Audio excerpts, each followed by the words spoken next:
apartment. This is the whole new setup. Honestly, loving this. So, when I was putting this whole thing together, I actually put together my 300 favorite decks of cards because each of these are cassette tape holders that would normally hold cassette tapes, but as a playing cards enthusiast, I'm putting decks of playing cards in them. So each of these holds 100 decks of cards. So there's 300 here. There's 12 duplicates at the bottom or so we're not going to be going over those. But we have some other ones over here, over on this shelf, that will be replacing that. So that's what we'll be doing in this live stream. If you have any questions about either this or the upcoming Kickstarter that I'll be launching in about a month or so, the deck is called Chainbreaker Playing Cards. I have them sitting right here. So if you have any questions about any of that, you can just let me know and I'll show you guys. So I'm just going to go show you guys one deck of cards at a time and we'll keep rolling. So first one, though coming in last place, still cool, is deck. It's a Wild West playing cards. Still love the deck. It's still made my top 300. But this is what the tuck box looks like. Honestly, still a cool deck. And this is the bag design. So still super cool. Still fans well. Like I have no problem with the handling, but there wasn't anything really special about the bag design in this case. What's up, guys? Welcome on. I'm just showing off my top 300 decks. The issue with this deck, the reason I put this one last, is because of how stinking stiff this thing is. Like, I've been a magician for over 10 years now. It's been over a decade that I've been doing this. And this deck is still that difficult to attempt to be able to either dribble or especially do a move called Under Pressure. Like, it just doesn't work. So, don't get me wrong, it's a cool deck, but it has no functionality whatsoever, which is quite frankly why I put it last. So, let's get rid of that one. Next one is it's a Carbonate deck, Graphite Edition. So this one came out by Luke Wadey, fantastic designer. I got this one actually in like a giveaway or something. Super cool deck. So let me show this one to you. Watch this. This one's actually sick. Okay. Bag design is the reason I didn't really like it, but the faces all look like when you're writing with a pencil and the back of your hand like smudges it. He kind of did that, but to all of the face cards. I'm like, look at that. That is a super sick court card. Legitimately, super cool.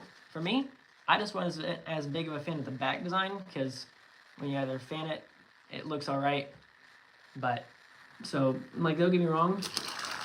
Luke Wadey as a designer, super great. This just wasn't one of my favorites of his. Super cool though still. Alrighty.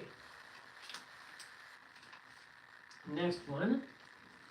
Now we got a Fontaine deck. Fontaine, really known for almost, not pioneering the cardistry community. It was like the #1 hype deck for a while. Probably still is, but so Virtuoso kind of is the one that pioneered cardistry. This is probably the biggest hype deck. When they probably come out with more cardistry decks than, well, anybody. So these are, I think, from the Fever Dreams collection. I think that's what this one's from. Truth be told, I've only used this one a couple of times, but this is the back design. Still cool looking, but the issue is it's too busy for me. It's the reason why I have it as far down as I have it. But when you're doing things like that, this, super cool looking. Doing things like Under Pressure with these, again, that looks super dope. I'm not gonna lie to you. But again, the back design was way too busy for me when I'm trying to do things. So if I'm trying to do different packet cuts, still works fine. I have no issues with any of that. But the issues for me, too busy of a back design, which is why I have it as long as I do. What's up, Silas? Oh yeah, we will totally hop on a stream sometime together. Like, YouTube just rolled out that feature where you can actually go on live together. So 100%, we will be doing that in the very near future. Especially once you get your new Chainbreaker cards. I'll just grab mine and we'll just like talk through it like a Q&A. That'll be super fun. Absolutely. Yeah. Right now, I'm just going through my top 300 decks. So if you have any questions either about Chainbreakers or about any of these, because these are not carrot cases, goodness gracious, cassette tape holders. Each of them hold 100 decks. So there's about 12 at the bottom that are duplicates, because I didn't really have any others that I felt like deserved to be in the top 300. But all the Card Mafia decks kind of replaced for that. So if you have any questions about any of that, let me know. Thanks for the new background. Just got a new apartment, so that's the reason why all this has changed. This took some hours because I had to put all this up by myself, but still super awesome. So this one, Heal the World playing cards. No problem with them. But the back design just didn't really stand out to me. Oh, thanks. Yeah, putting together these tutorials, I love it. It's super fun. First actually good tutorial I've seen. Which one? Which tutorial was it? I've put out enough tutorials at this point to know I have no idea which one you're talking about. But yeah, so with this particular deck, this part right here makes a really cool broken border, like the cigar band, but oh, Chicago opener? Oh, okay. So let me just tell you something with Chicago opener. This is one of my favorite things ever. So Chicago opener is a really cool card trick, and it requires a duplicate card, right? So here's the deal. In about 2 months, just less than, first week of May, I'm coming out with my next deck of playing cards. So I came out with one already called Descendants Playing Cards. I launched them in November of 2022, and they got nominated for Cardistry Deck of the Year. It was awesome. It's actually, let me just show you this real quick. It's actually what these cards are here. And I can show you them. Of course, they're my number one up there. But my next deck that's coming out in a couple months is perfect for Chicago Opener, because Chicago Opener is one of my favorite tricks. So this deck of cards, this is what the back design is going to look like. And this deck of cards is going to come with a duplicate card, but Chicago Opener doesn't just need a regular duplicate. Chicago Opener needs a specific duplicate, one that has a different colored back. So in here, I actually have a duplicate 8 of diamonds with a blue back instead of this. So this one comes in this deck on the house, so you don't have to buy a second deck. Because like if I want to perform Chicago Opener right now, I have to buy 2 decks of cards and take one from this deck and put it into here. And then once I'm done for doing the performance, I try to find that card and go. It's so many extra steps. So I just solved all that problem. You buy the one deck, it comes with one card that has a different colored back. And the reason I chose 8 of diamonds is because in the negative space, there's actually an 8 here if you just look at the white. So I've always just liked that card for that reason. But yeah, but 100% Chicago Opener, super sick trick. Absolutely. Yeah, I appreciate it. Yeah, so they'll be coming out first week of May, 100% called Chainbreaker playing cards.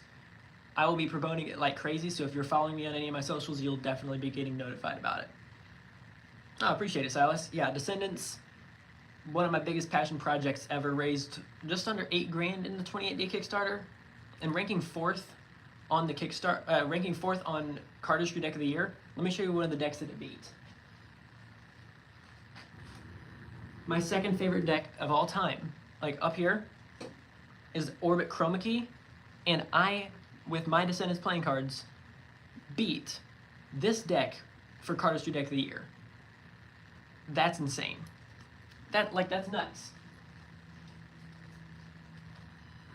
I made this thing way too tall. I don't know what I was thinking. I'm like 5'9". What was I doing putting all this stuff up here? Like, I'm vertically challenged. What was I thinking?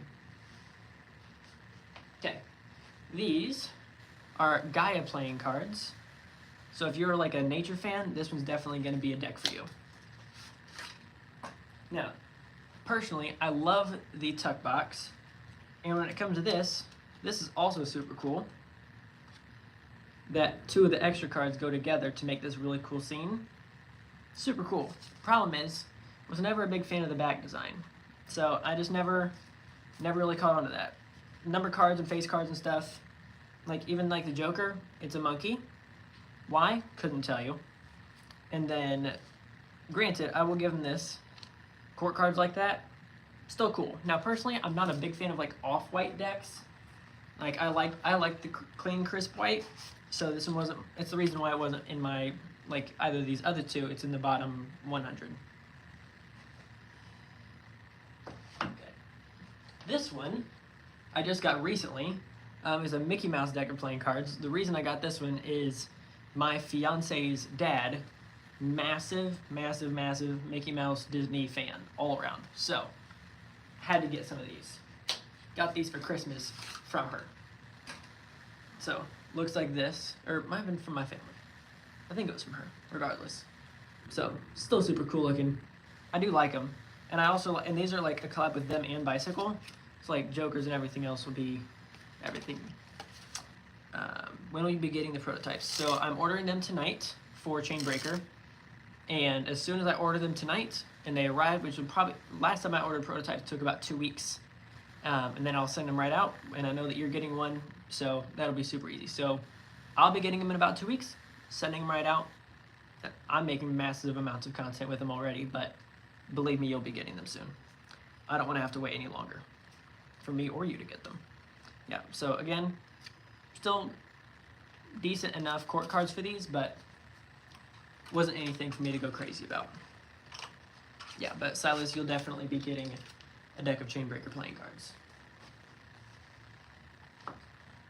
If you have any questions about them, just let me know, because I know that I went into some detail on some stuff, but again, I haven't went into every detail because the deck hasn't come out yet. So I'm like, if you have questions, let me know. So another Bicycle deck. A lot of the Bicycle decks are in my bottom 100, from like 201 to 300, because they're regular Bicycle decks. Nothing extra crazy. So Bicycle Frosted. This is like one of the decks I think you can get at Walmart or Meijer.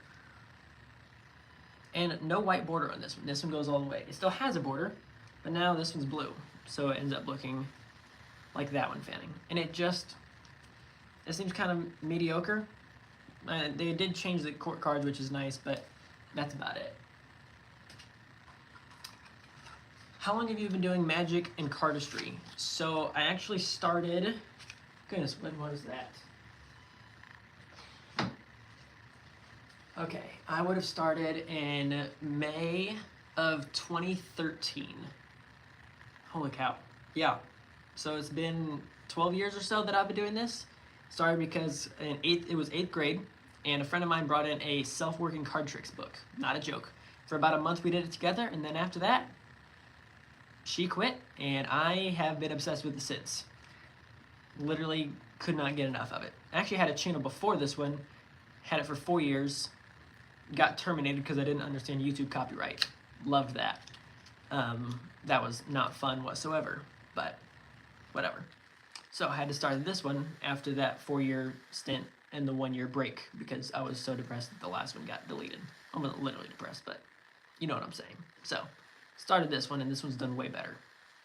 This deck of playing cards actually means a lot. Now, it's not my favorite when it comes to design, but it is actually one of my favorite decks of all time for sentimental reasons, because on the first channel, this was the first person to ever sponsor a video, was this Tiki Landia deck. So I do genuinely appreciate that, because at that point I think I had like 250 subscribers on my first channel. That was when I had to be like a sophomore in high school or something. Like, it was bad, like clean shaven face. I couldn't even grow facial hair. I never wore hoodies. I just had like my cut off t-shirt and a farmer's tan. It was so bad. Braces. Not worth anybody's time. I don't know how I grew on that channel. So, Tiki Landia deck. I'm not usually a big fan of when they have the actual logo in there, but legitimately, super cool deck of cards. So, like, the thematic way that they did these works really well. Like, keeping to the theme, I find really important when creating a deck of cards. It's the reason why I have as many things in Chainbreaker as I do, and Descendants, because if the deck has a regular theme, like if you're making a deck about turtles, and then your court cards are holding a turtle or have a turtle shell in the back, that makes sense.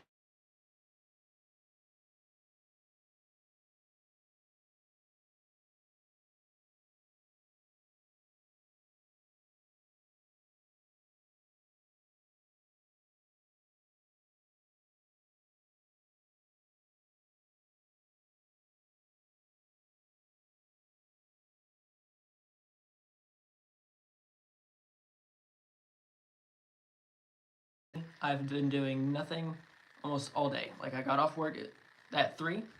Oh no, you can't hear me? Let's see that.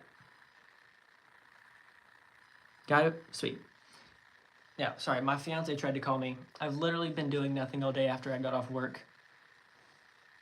Like, I'm a middle school teacher, and I've been doing nothing since I got off work at 3. Has not called me. She called me for like 5 minutes because it's my soon-to-be nephew's birthday. So I got to wish him happy birthday, and that was it. But her timing is impeccable. I've been on here for 15 minutes. So, so Imperial playing cards. These are actually, I do like these. Again, they stick to the theme well. But when it comes to sleight of hand or cardistry, this one doesn't really stand out in either regard. It doesn't really have anything that is, well, suited for it. So like if I'm going to try and do, granted they do have a really cool ace of clubs. I will give them that. So like diagonal palm shift, you put it in the deck, you try to pull it out of the back, right? You're doing like, but it doesn't have anything to this deck that makes me go, ooh, that'll be great for sleight of hand. It just doesn't. So when you have a deck of cards that's just like a collector deck, that's not usually my favorite thing, because I'm way more of a, if I have a deck of cards, I'm probably opening it. Very, very, very rarely am I going to open a deck of cards and go, get a deck of cards and go, yeah, I'm never opening this, I'm keeping it sealed. That is such an extreme rarity, so if the deck of cards isn't practical for sleight of hand or cardistry, which are the two main things that I do, I'll do the deck review, and then that's usually about it. Most expensive deck. Ooh, I know where that one is. Okay. It's actually a Black Roses. No, it's... Ooh, I don't think I have it here. Okay, I'll show you the most expensive one I have here, and then I'll tell you what the actual most expensive deck is, because I'm actually selling it. So, let's see. Nope. It's a Black Roses deck. I have too many decks of playing cards. Where in the world is this thing?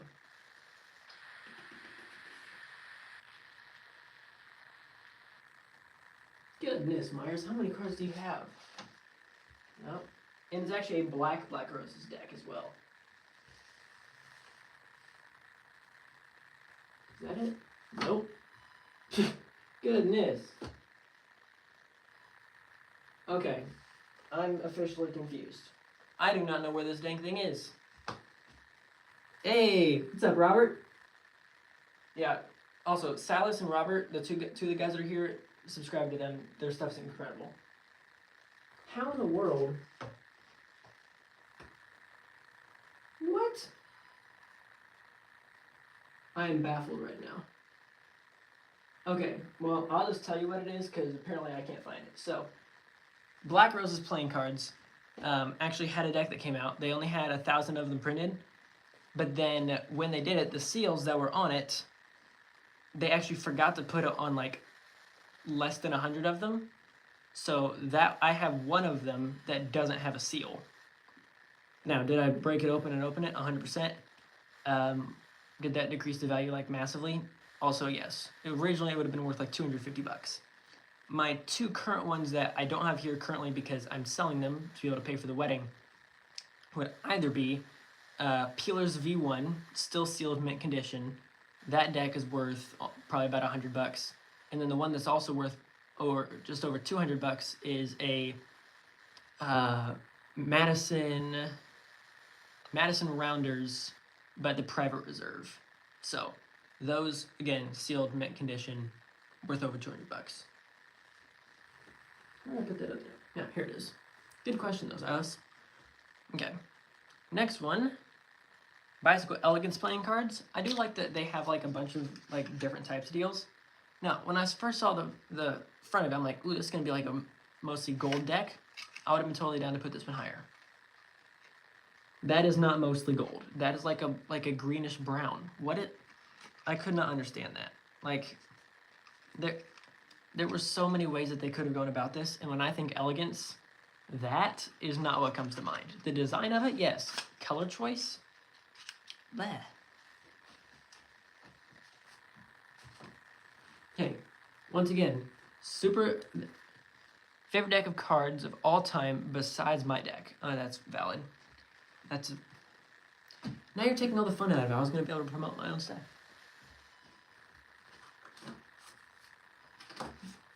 I'll show you the top two. Now, these are both cardistry decks, even though I'm more of a magician than a cardist. These two decks are still sick. So, coming in at number 3, I'm showing you 3 and 2 because number 1 is mine, would be this one. So this is Montenzi number 7, created by United Cardist. Watch this. This deck and the way that it fans is just beautiful. It's actually just beautiful. Appreciate it. Top 300. If you have any questions on any of them, let me know.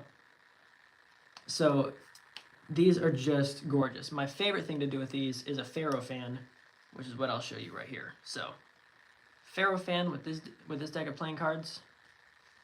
Let me see if I can do it like this. Yeah. So that Pharaoh fan, can't believe I did it like vertical. That was wild. But honestly, just a gorgeous deck to fan. If you want a fanning deck, this by far is my favorite. Montenzi number 7. I always forget what it's called because it's not on the box or the cards, but it does say number 7 on the back, which is very little help, quite honestly.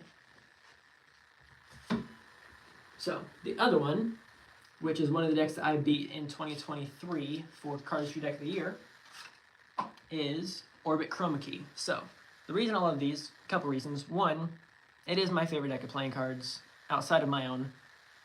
It's my favorite color. Like, it's the reason why this is green. It's the reason why my Descendants playing cards are green. This is by far, this neon fluorescent green, it is my favorite color. It's super simple, not hard to be able to do anything with it. Handles great. It is a little bit thicker than a normal deck of cards, but again, everything still fits the theme, but you can green screen it. So you can actually turn the back design into fire or into literally anything else that you want to. So it just takes all the creativity that you normally get with playing cards and just ups it. So you can actually do that with Descendants as well. I definitely did that, but because you can just, there's so much green screen already on the back design, it's just incredible to be able to take, okay, now these are the moves I want to do, and you start doing a bunch of moves, and you're like, wait a second, I'm going to be able to up the creativity by now taking it and making it even more so. Okay, do you like King's Wild Project decks or more cardistry and simple decks for Magic? Good question. Usually when it comes to decks for Magic, it depends on what I'm trying to do. So if I'm trying to do something like, if I'm going to go perform a show, then I'm usually going to choose something like Cherry Casino or something along those lines. Even some more simple Theory 11s like Monarchs, just to make sure that like spectators aren't overly like, wait a second, what's happening? This deck, is it marked? Whatever. If I'm going to do something that's going to be more complicated, and it is going to be a marked deck, usually my go-to is DMC Elites V5, which would be... Where did they go? DMC Elites... Is that them? Yep, here we go. Okay. This marked deck is by far my favorite marked deck of all time. So if I'm going to use a marked deck, this is where I'm going. Here's why. Once you know the marking system, you can't unsee it. It's like learning to read. So if you don't want to know the marking system, plug your ears. I don't know. Okay. Bicycle has come out with its 140th anniversary deck. Oh, I'll have to check that out. Appreciate it. So this one right here looks super complicated. Admittedly so, right? And it'd be really difficult for a spectator to think, oh, that has to be a marked deck. So I'll give this a couple of cuts. But once you know the marking system, it's actually a reader back. It's not a cipher back. So you can actually read it up in that top corner. So this one is 8 of Hearts. Right? So super easy. Like, okay, that's what it looks like. Literally, a lot of decks will do these cipher backs and you have to try to decipher what it is based off different symbols or whatever. This one, you can actually read it from like 15 feet away. It's wild. Do you have a graph deck for DMC? So this is actually the only DMC Elites deck I have. which is unbelievably depressing, but it is what it is. Yeah, you 100% should. If you can't find any of the decks that I'm talking about, seriously, shoot me a DM on Instagram. I'll find it for you. I have links to like everything, and I'm really good friends with a lot of people in the playing cards world, so I'll find it for you. No stress there. Where did I put the deck of cards? Here it is. Yeah. So this one, Ancient Egypt playing card, which is cool because I've actually been to Egypt once. It's the only place outside of the U.S. I've ever been. But again, it's simple, it works, and it actually is like a silver metallic, so I do like that.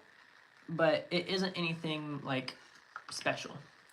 Favorite Card Mafia deck? Ooh. Okay. Favorite Card Mafia deck. Alright, I'm going to give you two. So, either... Yeah.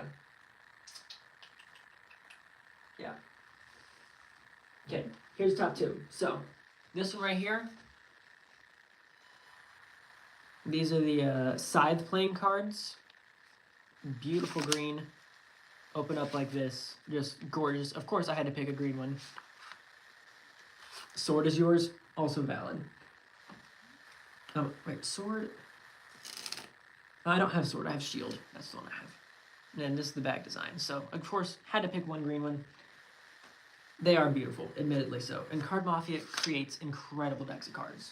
Again, if you can't find some, I'll send you the links. The other one is Iron Man. Which mark is this? I don't even remember. It's the gold foiled one. So that is super cool. Plus, the actual arc reactor is glowing. So if I turned off that light, like you can actually see it glows as soon as you open it. And that's pretty dope. Plus then, the back design of the cards, which is also sick, is also gold metallic. So then you can do a bunch of really cool stuff when you get to like shine that in the light. This is just a gorgeous deck. They need to come back. What needs to come back?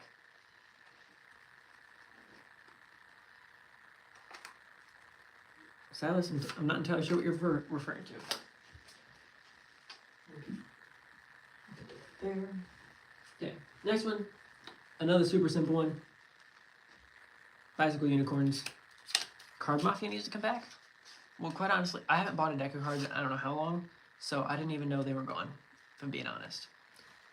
Reason I wasn't a big fan of this one, it's a one-way deck, and it's a blatantly obvious one-way deck. Never my favorite. If you're going to have a one-way deck, totally fine. Just have it hidden. Like, the cards I'm coming out with in 2 months have a hidden one-way marking. So you'll actually have to know where the marking is on the back design to know that it's a one-way deck. Now, the faces, on the other hand, so one-way and two-way cards. I'll show you with this deck here. Also, this one has the tiniest tug flap to be able to get into the cards, and that drives me crazy about these.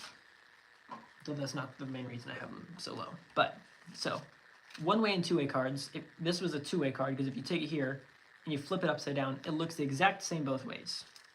If you take the Ace of Spades, and you take it here, and you flip it upside down, you know which way is up and which way is down.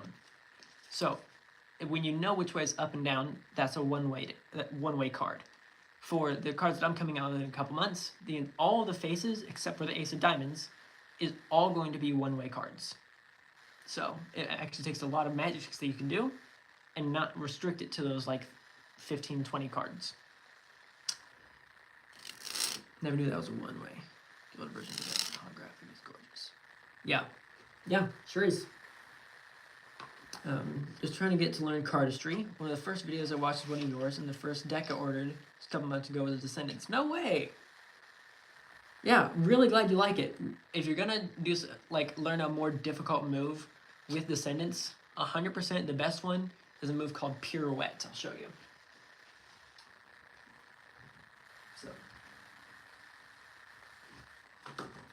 So Descendants playing cards. Here's the reason I love this move. Pirouette is actually like the same thing that you would see in like ballet when the girls like put their hands up and like spin in circles all sorts of times. Same type of deal. So you're actually just gonna put your finger on the back, and when you spin it, I need to take my rings off, but it looks like that. And with this deck of playing cards and the back design like this, you get to spin it. Let's see if I can get it again. Yeah, like that. It's just beautiful. I love it. So, if you're looking for a move to learn specifically with this deck, that's what I would do. If you have any other questions since you're just getting into cardistry, let me know.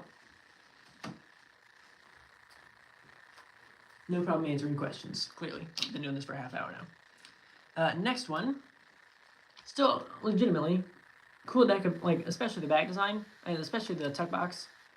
Super cool. Divergent Realms, and this one's Divergent Realms Gaddis. This one I can't find anywhere.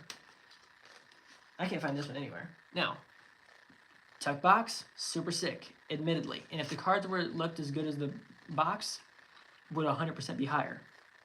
But that's the back design. I'm like, what a stinking letdown. Legit. Look, I'm just gonna say it like it is. The box, like a 9 out of 10 when it comes to like what they would do for this. The back design just let it down.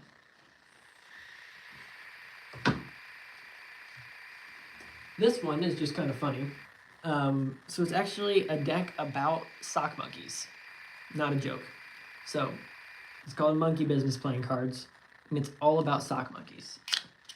I feel like actually when I was in the hospital in 2009, and one of my nurses was obsessed with them. Like everything, all her scrubs, everything had these sock monkeys on it.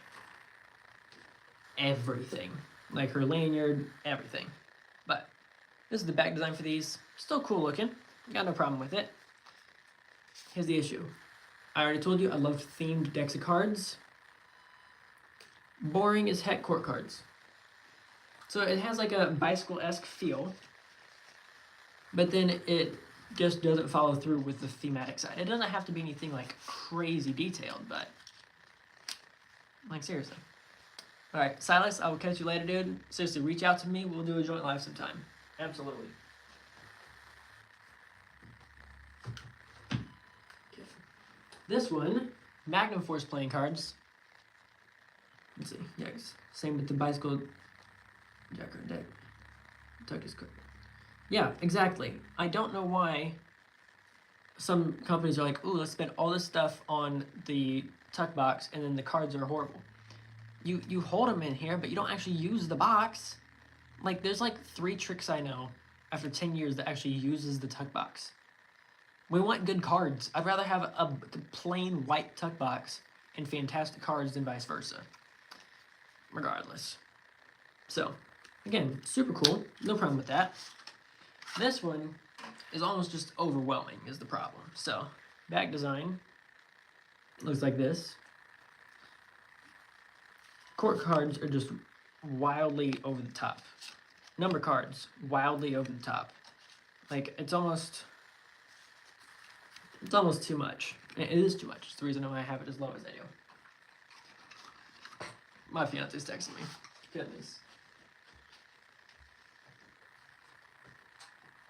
But with all the other decks, I think that one's like $6 or something. Like, that one's just like ridiculously cheap. It's pretty great. Plus, if you get it through my link in the description, you also get 10% off of everything at Rare Playing Cards. So, Knock. Which ones are these? Oh yeah, this is the Cardistry-Con deck. Oh, this girl.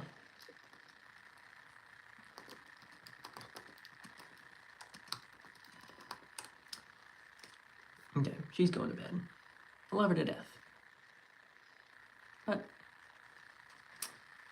she's in Ohio. She's like 3 hours away, so it makes it difficult to see her much. So, Cardistry-Con Knocks. That tuck box. Alright. For a Cardistry-Con deck, why would Cardistry-Con combine with Knock playing cards? Like, Knock is known, it's called, like, Knot of Color. Or, nope, that wasn't it. Now I'm blanking on Knock's name right now. But regardless, they're known for the really simplistic back designs. This should not be a cardistry deck. Like, don't get me wrong, I can do cardistry with... Oh, I was right. Never mind. Nothing but color. Thank you. GP Magic, do you have a YouTube channel? It'd be fascinating. Like, don't get me wrong, you can do cardistry with just about anything, but let me do that one again from this side. But there's not enough contrast for me to be able to like say, yes, I definitely think this is a cardistry deck. This is not... It doesn't feel like a cardistry deck to me. It doesn't. So I don't know why they came out with this for Cardistry Con. That one makes no sense to me. Honestly, I'm not a big fan of this gradient. There are some other decks that I have that have gradients on them that legitimately I do like, but this one's not it. You probably said it already, but about how many decks do you have if you're going to your top 300? So, yeah, feel like you're getting too many doesn't exist. Let me just correct that one real quick.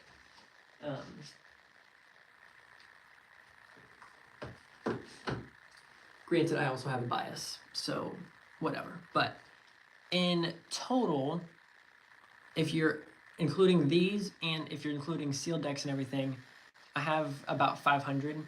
I would have had like 700 or so, but last year I taught a middle school class on sleight of hand and cardistry and sold a bunch to those kids who didn't have any for like $1 a piece. So I had like 200 others. Yeah, so top 300 here, but I also have probably about 500 Descendants decks as well because they printed too many, and I still only wanted like 2,500 to be in circulation. So because that was how many I promised on the Kickstarter. So I was like, well, what am I gonna do with the rest of these? I guess I'll just keep them. So if you include everything, yeah, I definitely have over 1,000 decks. Yeah, there's a little bit of obsession, whatever. But luckily, I didn't buy most of them. Most of them were like sent to me on like sponsorships or something. So yeah. Let's see. Yeah, Jason. Yeah, don't stress about having too many decks of cards. But I would. How many do you have though? I'm curious. Just started your channel a few months ago. Sorts and reviews of unique playing card decks. Oh, you also do Magic. Okay. Yeah, 20-ish. Fantastic starting spot. Yeah. Be proud of that. Absolutely. Plus a brick of bikes. Valid. Yeah. GP Magic, 100% start doing this more. So you got 6? Awesome. Yeah, half brick of cards. Absolutely awesome. Making content on YouTube was one of the best decisions I ever made, and this was never meant to actually be for anybody else, genuinely. So when I made the channel originally, I had a channel before this one back in high school, and I did it for 4 years, but the whole reason I did it was because I knew I just turned 13, and I knew I was like, okay, I'm going to forget all the tricks I'm learning, and I'm learning tons of them. So I need some way to remember them, and I didn't want to write them all down, so I just made videos for myself to look back on and uploaded them to YouTube. That channel, after 4 years, ended up at like 17,000 views and almost 2,000 subscribers before YouTube deleted it for copyright stuff. So clearly this channel is going way better since I just hit 10,000 subscribers, like probably 10.2. And 10,000 subscribers is actually top 5% of YouTube, which is wild to me that I'm that far. So, absolutely did this on accident. Best decision I ever made. The people that I've met, the places I've got to go all in with YouTube. It is so much fun. Like me and Silas were friends, Silas Noyes, when he was at less than 2,000 subscribers. And I didn't know that he was a Christian like I am.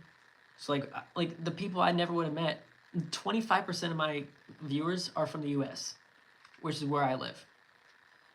That's only the second highest. I think the top highest is India, and then the third highest was like Pakistan, and fifth was like Russia or something. I get to actually reach out to people I never would have met. It's super sick. And the majority of them are also interested in the same thing that I am. I'm talking with all y'all. I never would have met you. Yeah, exactly. Yeah. The fact that you're from India, and I get to have a conversation with you right now, super sick. How in the world would I ever met you in the first place? I wouldn't have. Now I get to. And massive extrovert, love people. That also is like I love people and I love being able to spread the gospel. So the combination of the two, fantastic. Love it. Yeah, seriously.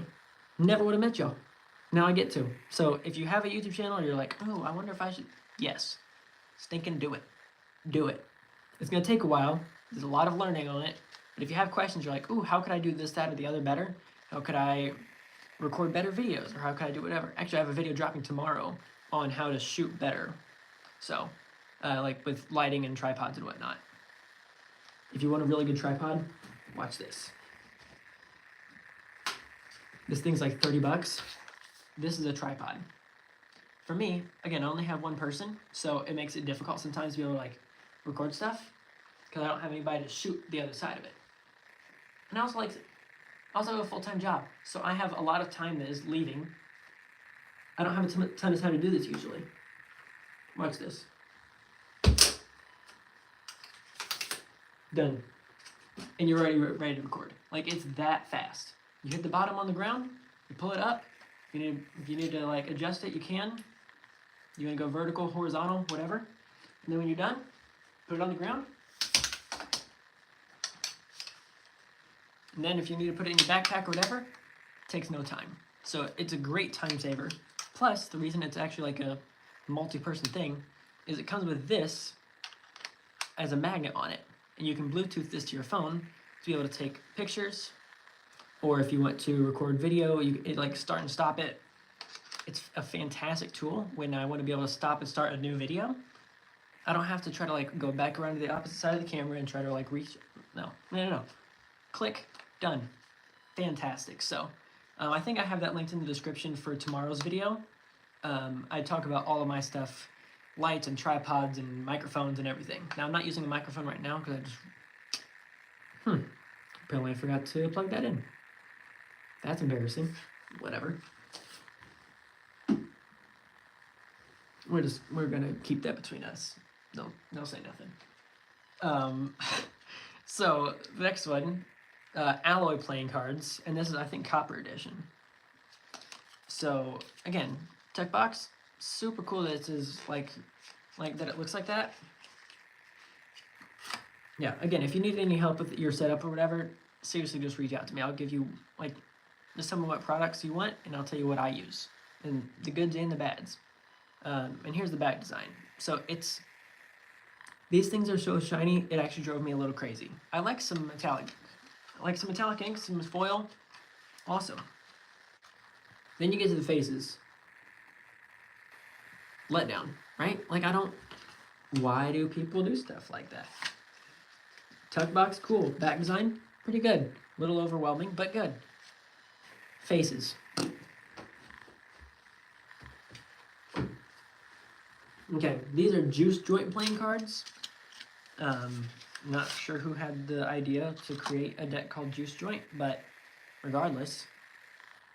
Yeah, it's like a Las Vegas deck, I think. Like it says Las Vegas on it. It's like a casino or something. I don't know, but all the faces are just standard, so I was like, back design isn't anything to write home about. Faces are standard. Like it's doable. It's like a couple of those Gemini decks, but that's really about it.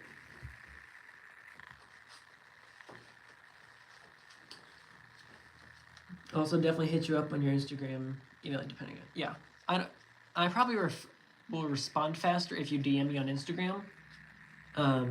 But if you email me too, that's fine. So these two are Mythical Kingdom playing cards.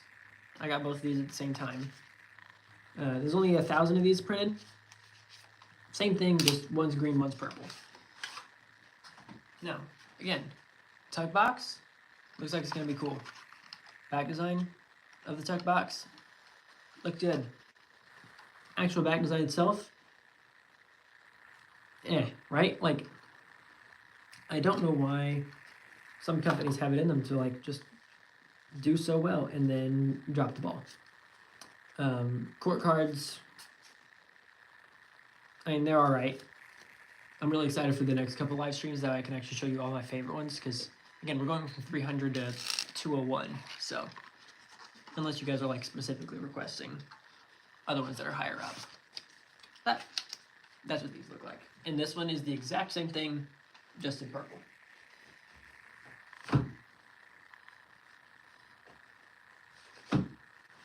This one, Kelly Gang playing cards. So, Kelly Gang. I wonder if that's an actual gang. Probably should check on that. Back design, it's alright. I think I would have liked it better if I actually had a white border instead of the blue, but here's the issue. These things don't fan for nothing. The finish that they put on these things, absolutely dog water. Like, it's just, it isn't great, truly. Like, it's just not. Bag design, fine. It actually could have been a really cool deck, but it doesn't handle for anything. Alright, I'm going to tell you how it is. If I find a deck of cards and I like it, I will tell you. And if I have stuff I don't like about it, I'm also going to tell you. I'm like, when companies reach out to me like, ooh, I'm going to sponsor a video, could you check out our cards? I'm like, yeah, but just let me know. If I don't like your cards, everybody's going to know. Blue ribbon playing cards. Here's the weird thing. Blue ribbon playing cards. Red deck. Explain that to me. Blue ribbon playing cards. No blue or ribbons. Baffles me. Baffles me. Like, if you want to create, just call them ribbon playing cards or something. Like, why? And again, there's no ribbon, but it's one step at a time. I don't get it. Yeah, exactly. If you're not honest, no one's gonna want to see the review anyways. Because then they won't trust what you have to say. These one are Simba's playing cards. Also just got these for Christmas. I did like these. These are alright. Again, tuck box, legitimately cool. I was like, okay, this could be a cool deck. And the back design wasn't bad. It's not my favorite, but not horrible. Ace of Spades, I like the design of that one. Legitimately cool. Though I didn't know why it said Ace of Spades on it. And then you have the court cards that look like this. So this one actually wasn't bad. It's the reason why it's starting to get a little higher when it comes to where on the top 300 decks of cards. Still cool though, legit.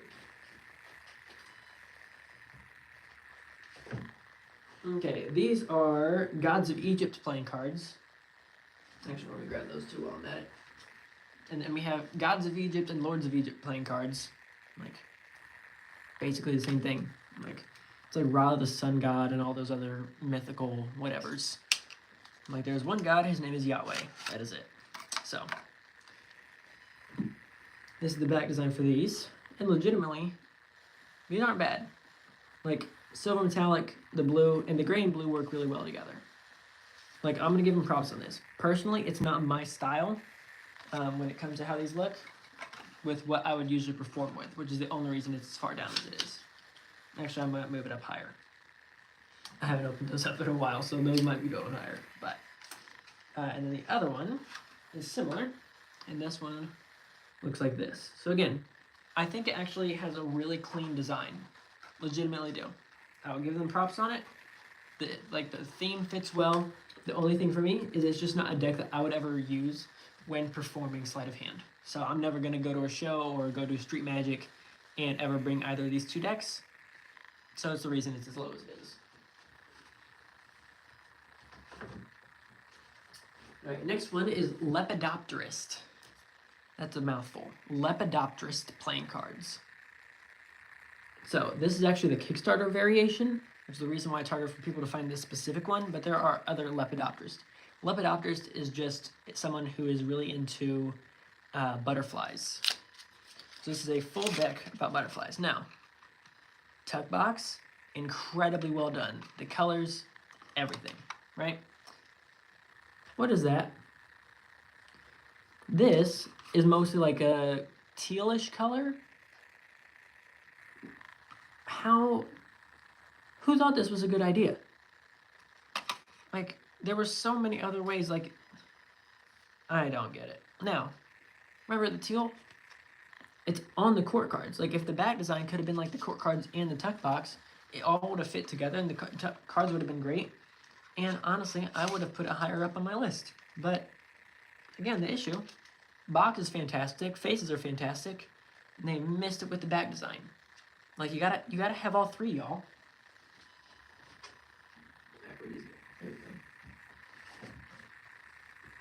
These are Alice in Wonderland playing cards. So, tuck box, just fine. No problems with it. Back design, clean and simple, but for me it doesn't scream Alice in Wonderland. Now, the faces do. The faces have some kind of cool stuff on them. Yeah, but it's like you have like the cat for the King of Spades, or of course the Queen of Hearts for the Queen of Hearts, which you'd have to have. But you have different you have different characters. One of the ad cards or jokers, so it does fit thematically, but it doesn't scream. It doesn't scream Alice in Wonderland on the back design. Like that doesn't make me go, ooh, that's an Alice in Wonderland deck. It doesn't.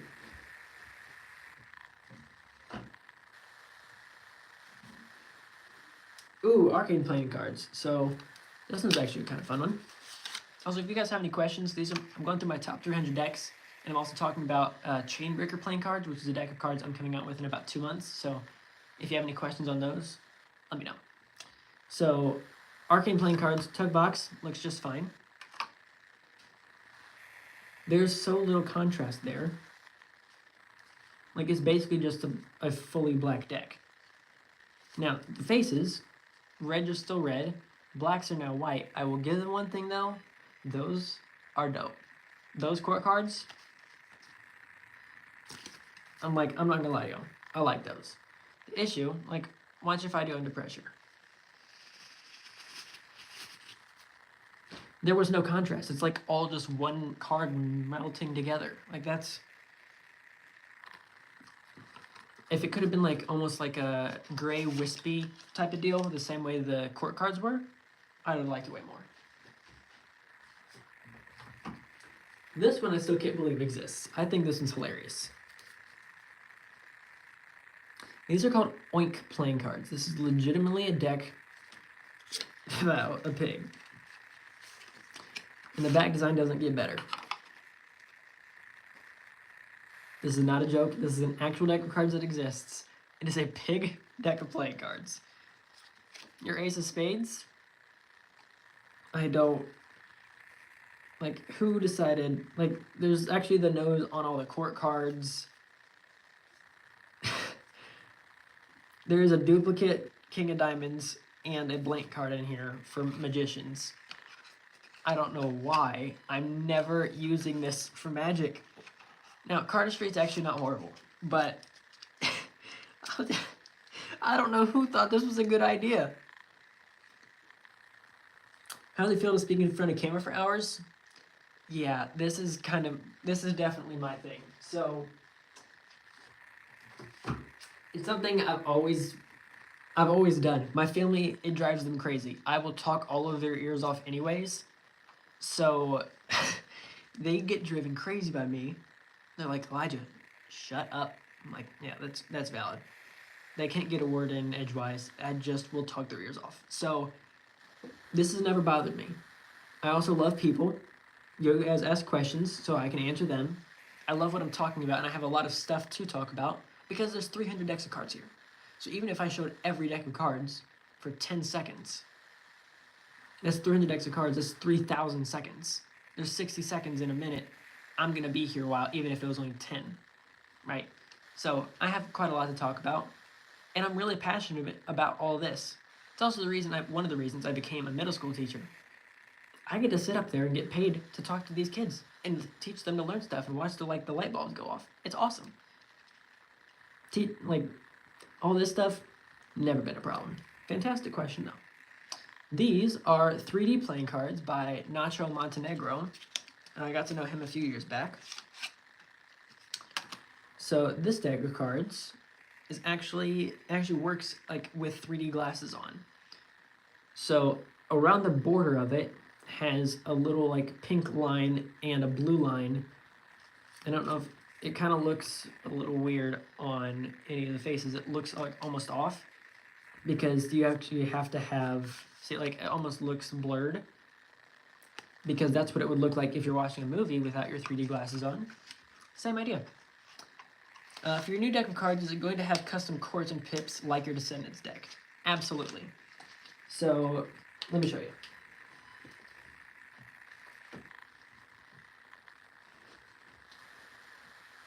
So this is the new deck, Chainbreaker playing cards.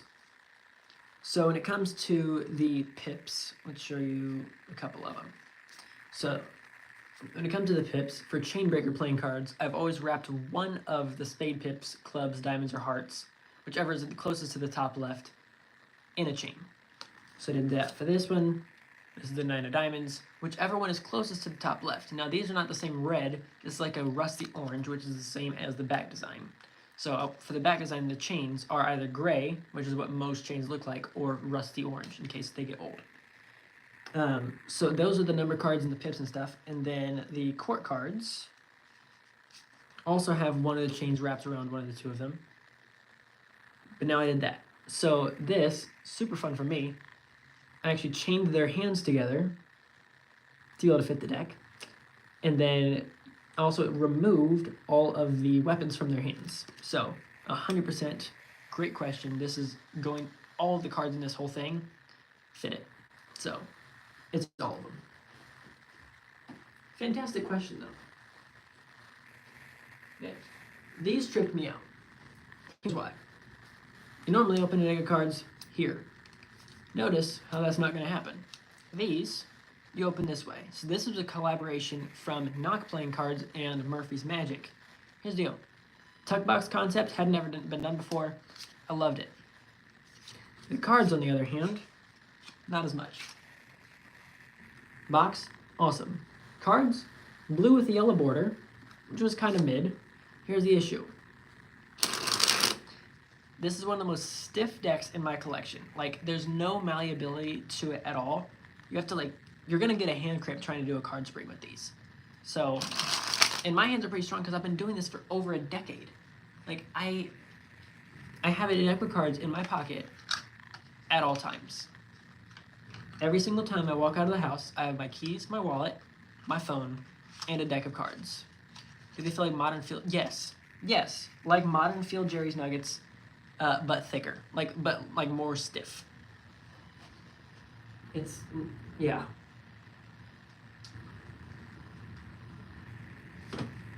Rough would be an understatement. And I was so excited for the Modern Field Jerry's Nuggets. I was like, ooh, what's this gonna be? Because they have they had one of the green ones. And again, green's my favorite color. That's why my logo's the same thing. Descendants playing cards, also green. Then they felt like garbage. And I'm like, what the heck? Another bicycle deck that has to do with this. Would it hurt springing those?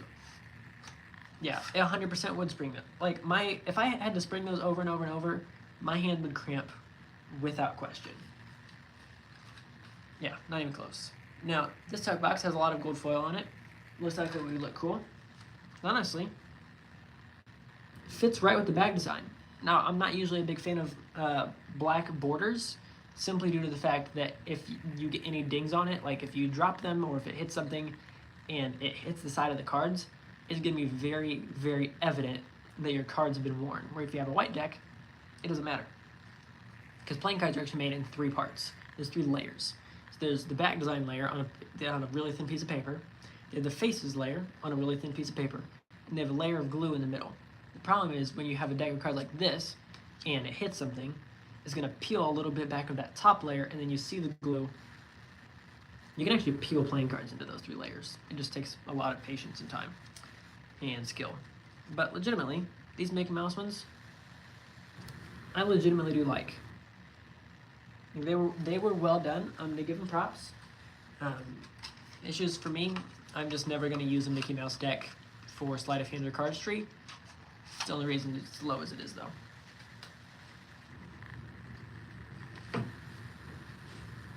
these, another bicycle deck, shocker. Bicycle Dragon playing cards. Cool concept. Not horrible back design. Once again though, colored border. Once again, not my favorite. Like fanning, it's alright. Now what I did like is the fact that the actual border of the cards in the regular design, like just, they didn't have a hard cut line there.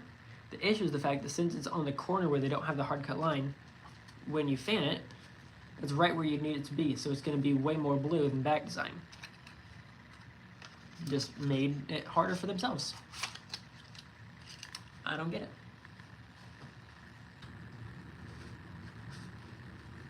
This one, Notorious Gambling Frog. This one is made by Stockholm 17.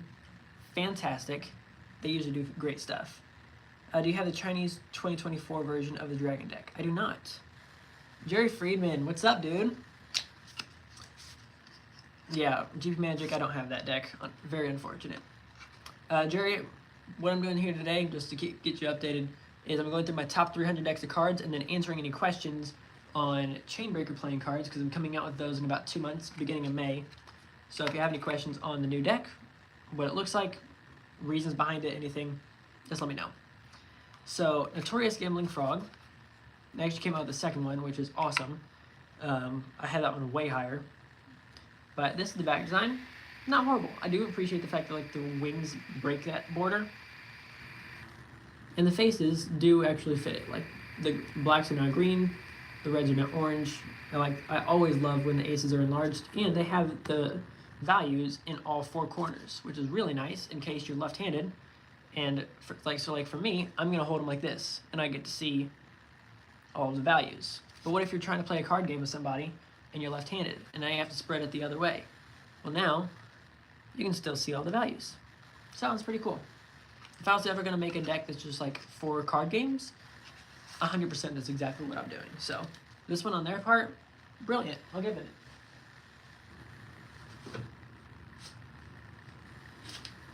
Do you have any decks with fun gaff cards? Okay, let's see. Fun gaff cards. I mean, I do. Okay, what kind of gaff cards are you looking for? Because let me see if I can, because I just have so many. Let's see. I'm left-handed. I love when people do. Yeah, exactly. Oh, valid. So, gaff cards, for those of you who don't know, fantastic question, is a card in a deck that is going to be not a regular card. So, let's see. Let me see if I can find one.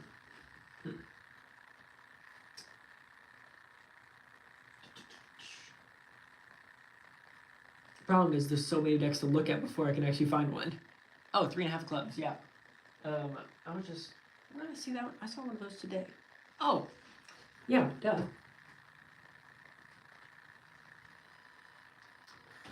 Yes, okay. Is it this one? Let's see. Nope, not that one. Okay, organic playing cards have some fun ones.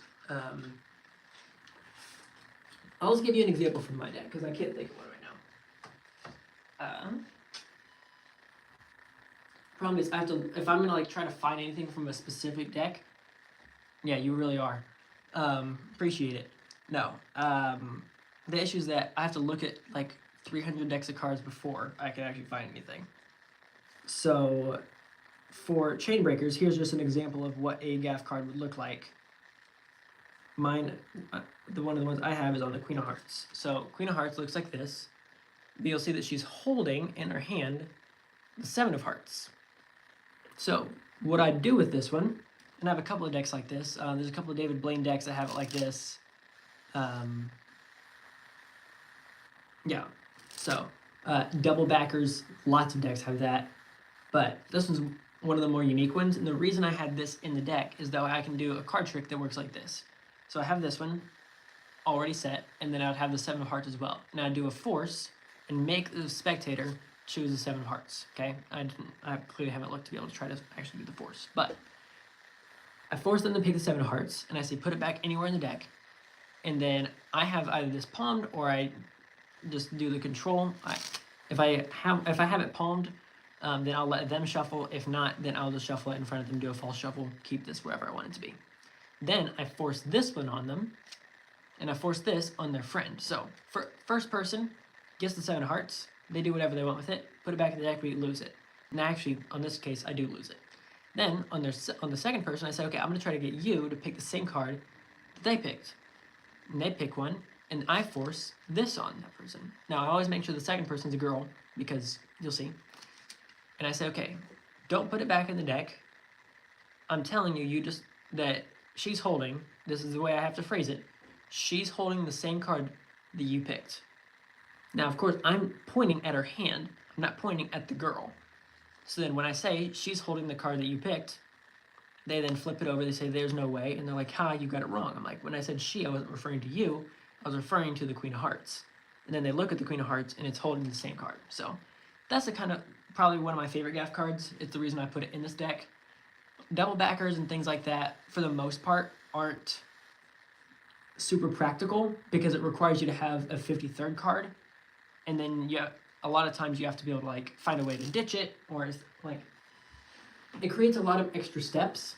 So a lot of times, unless the gaff card is literally built into the 52, I'm not usually one to use gaff cards very much. But good question though, solid. I'm probably gonna find one now, like as I'm just going through them. And I'm like, oh yeah, here's a great gaff card that I totally should have remembered. Where did I just put oh, here it is. I'm losing it. I've been on here for over an hour, and my brain is going kaputs. These are VIN playing cards, V-I-N. Becomes very evident that way. Now, it is actually two-way, super cool. Fantastic for cardistry legitimately. Now, too thick for my preference, but they do legitimately look great. Fanning is alright. Nothing to write home about, though the dots definitely help. Here's the interesting part. Ace of Spades is not your power ace. 2, 3, 4, you go through all of them, and you get to your court cards completely like blacked out. Your Ace of Diamonds is your power ace. You go through the diamonds, they've also been redone. These would be your red court cards, which are clearly not red anymore. Like the entire deck is only the color black or white. That's it. And then your other power ace is the Ace of Hearts. Now this one I actually really like. The fact that it just gets smaller and smaller and smaller. I think that's actually pretty cool. But VIN playing cards, I like them, don't get me wrong. And for cardistry, pretty good. But there's not enough, like it's all black and white. And with that little of contrast, it's just not one that I'm going to use very often for cardistry.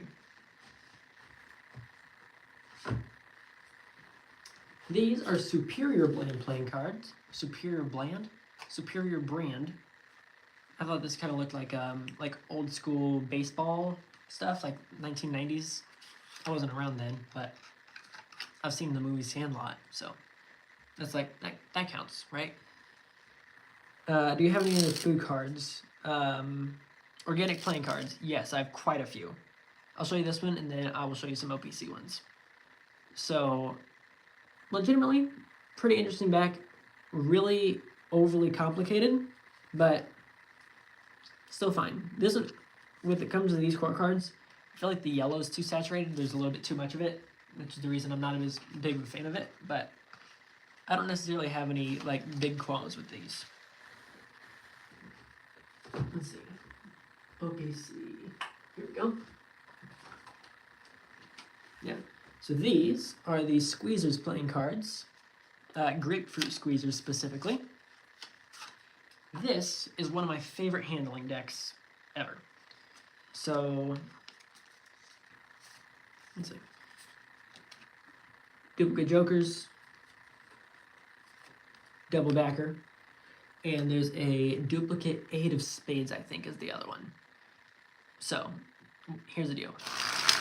OPC, by far, has some of my favorite handling cards. Like, I don't know what they're doing when they're printing these to be able to get them feel as nice as they do.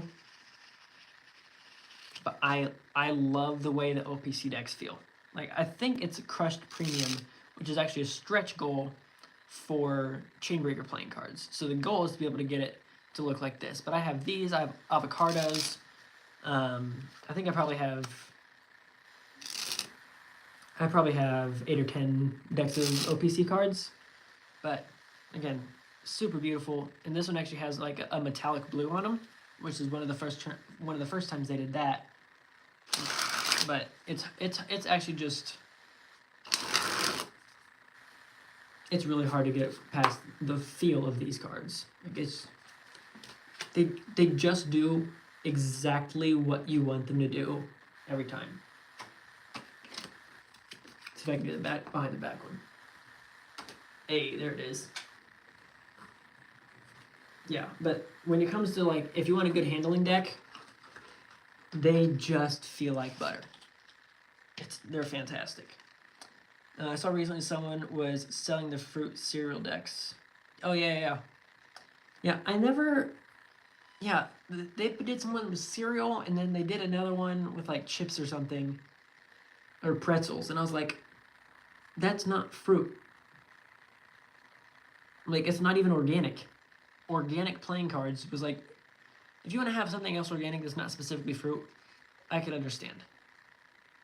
A pretzel, I've never seen a pretzel plant. Just saying. So, that one, cereal, never seen a Count Chocula tree. So admittedly, that one drove me a little crazy. There we go. Yeah, random magic question, but what's one high-level card color change you're working on right now? It's called C3 color change is the one, and what's the other one called? I'm blanking. Okay, the main one I'm working on, okay, I'll show you with these. This is a horrible deck to show you with because this is not a Magic deck at all. These are called the Streets playing cards. Actually has a line, like,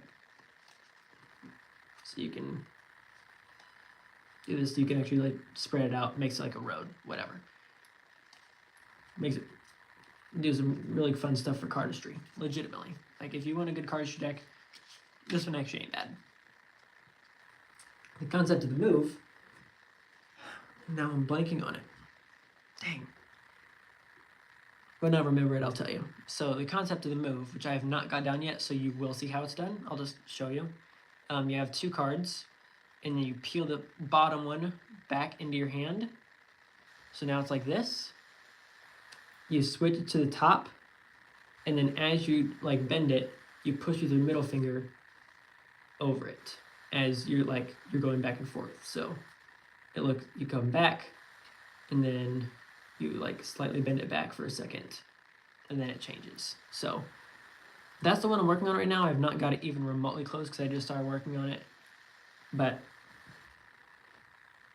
yes, thank you.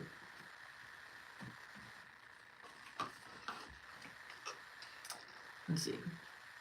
Fulton's playing cards put the Count Chocula and other decks. Yeah. Yeah, that was Fulton. See, these are Bad Robot playing cards. This one actually came.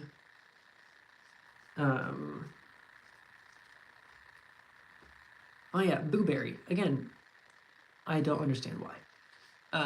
Bad Robot, this one was actually from Theory 11.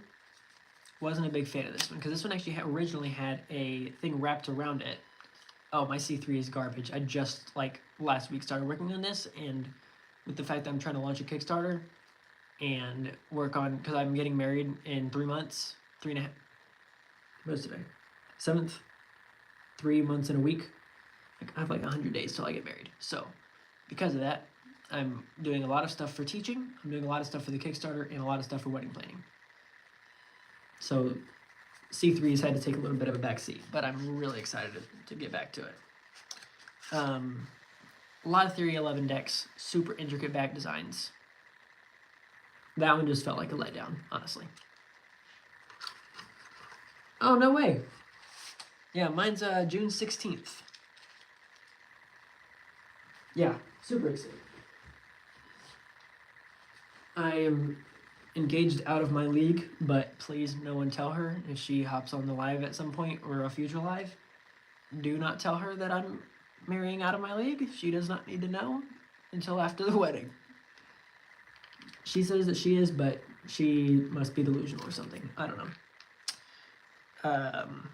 Yeah, not a chance. Yes, punching above my weight class. Exactly. Granted, I'm also like not huge, so it wouldn't have mattered when it came to that at all. Okay, this is one of the things that drives me crazy. Constellation playing cards. I can't get this deck open ever. I don't like the way that they did the seal on it. Cool back design, like cool tech box. Yeah, exactly. I don't know what they see. Maybe it's because we're funny. I don't know. Make them laugh hard enough until they say yes. No, honestly, my situation is just because of Jesus.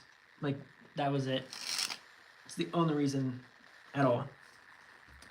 Does she still show badge tricks for it? Okay.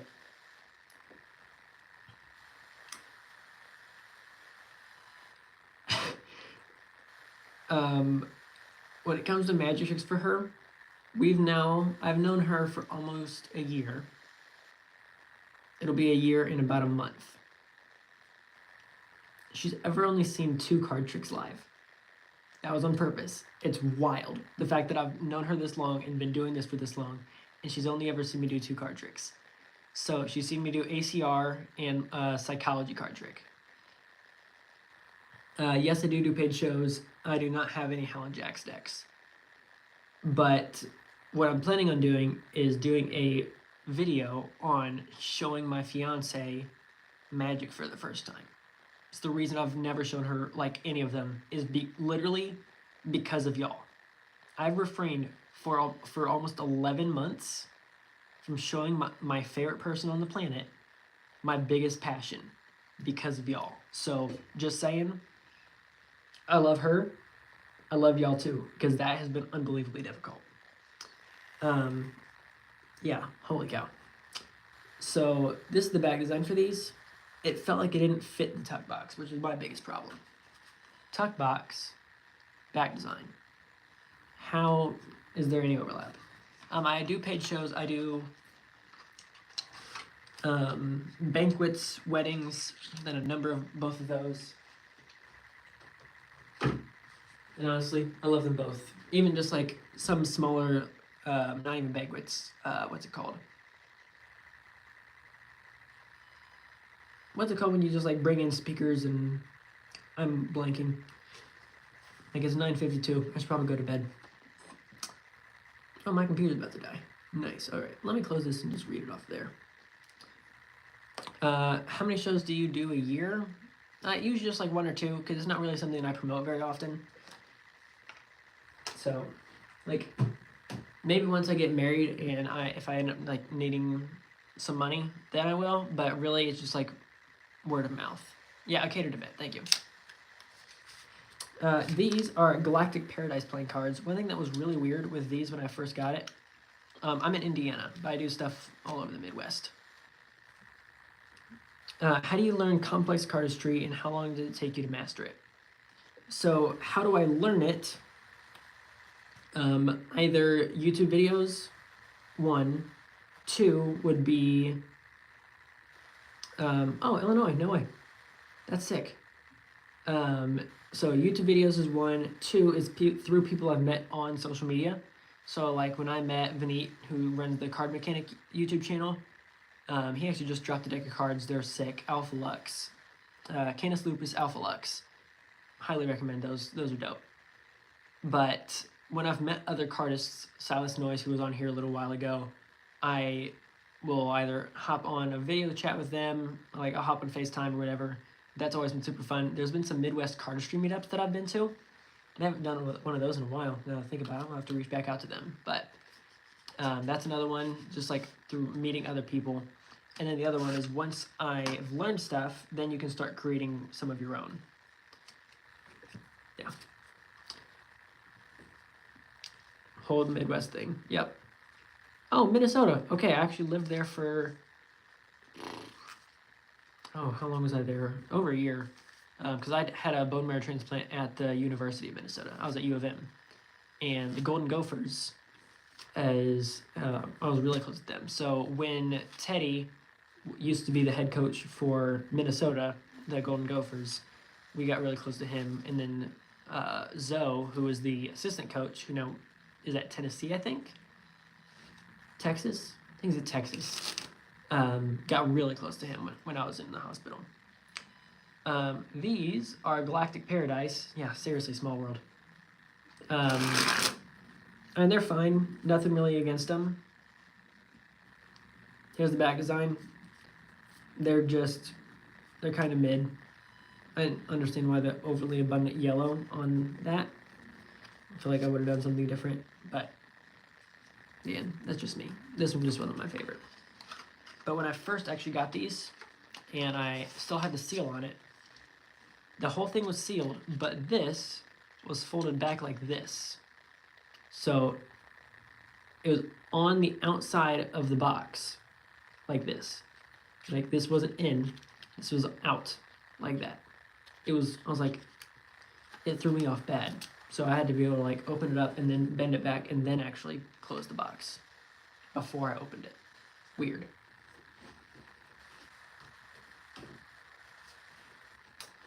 Entry 03, you cannot find these things anywhere. Drives me crazy because I would totally love to get some other entry decks. They came out with like, I think 5 maybe, but regardless. Here's this one, Entry 03. Not horrible. So one of the issues I did have with it is it is a one-way. So you have some, like, I like the cigar band look. Can you do some cardistry? Absolutely. But like, I like the cigar band look, but the red and like dark red didn't have enough contrast for like, don't get me wrong, I love doing cardistry, but this deck just doesn't make me think, ooh, that's definitely a cardistry deck. Does that say cheater alert? I like it. Remind me not to play cards with you. Actually, you don't want to play cards with me. We'll call it even. Oh, that was a rough riffle. Goodness. You said you had sealed decks. How do you not open them? I always want to see what they look like. So it's either, yeah, so it's because I have a duplicate. There's probably like 3 decks in my collection that if I have a sealed deck that I didn't open it. And the only reason I have duplicates of anything would be from sponsorships or like Christmas or something. So if I have a Christmas and one grandparent bought me that deck and then the other one did, they of course didn't plan it together. So now I have 2 Purple Cherry Casino decks. Or it's from a sponsorship, so like they'll send me like a half break of cards and there are some duplicates in there. Since I sent you a message on Instagram, I'll save my Magic Cards 2 questions for later. No, totally go for it. I was just watching your videos on Friffle and Cascade. Yeah, sorry, those were a little bit older of tutorials. If you need me to update that, no problem. Definitely, I'd probably say most of them were given from spectators, from like sponsors, or from like a Christmas or something. I'd probably say, yeah, less than 50 decks are ones that I've actually bought myself. Oh, this one, I think this was the one that had some gaff cards. Just realized I didn't put the extra cards in here. That's not very helpful.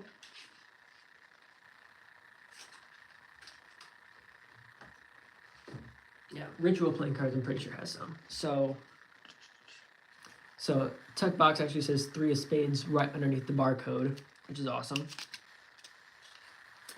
Let's see. Collect a lot of King's Wad projects, so keep a lot sealed. Yeah. Where'd you get the card shelves? So I actually got these at garage sales. These aren't actually card shelves. These are actually meant for cassette tapes. Obviously, cassette tapes a little out of date. No one really uses cassette tapes anymore. This is 2025. So people are getting rid of cassette tape holders. And because no one used cassettes, I'm like, great, a cassette tape is like same size as a deck of cards. So I just got 3 of these, spray painted them black, and that was it. Yeah, so I got all 3 of them, probably spent $10 on all three, and then spent $15 on the spray paint. That was it. Let me see if I can find any of the extra cards in here. Yeah, so ritual playing cards, decent enough back design. Court cards were fine, nothing crazy. Where are the extras?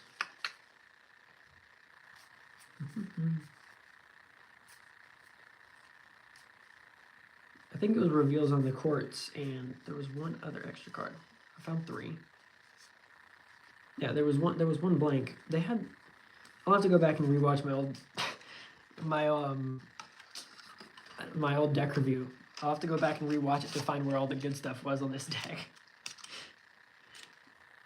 That's funny. In fact, I have to rewatch my own deck reviews. Yikes. What deck is the one on the shelf with a ton of duplicates? On that shelf? Oh, this. Got it. Okay, I'll show you. What's it? Yes, that one. Admittedly, I do have a lot of duplicates. This is cellophane from cards. So these are Descendants playing cards. It's the deck I actually came out with. November of 22 was when the Kickstarter launched, and people got them beginning to mid 2023. So I created this deck for cardistry. You can actually see the faces over here. I have an uncut sheet there, and I actually have an uncut sheet of the backs over there, but I couldn't fit everything on the wall, which was really unfortunate. Yeah, so I have all of those. Looks like this.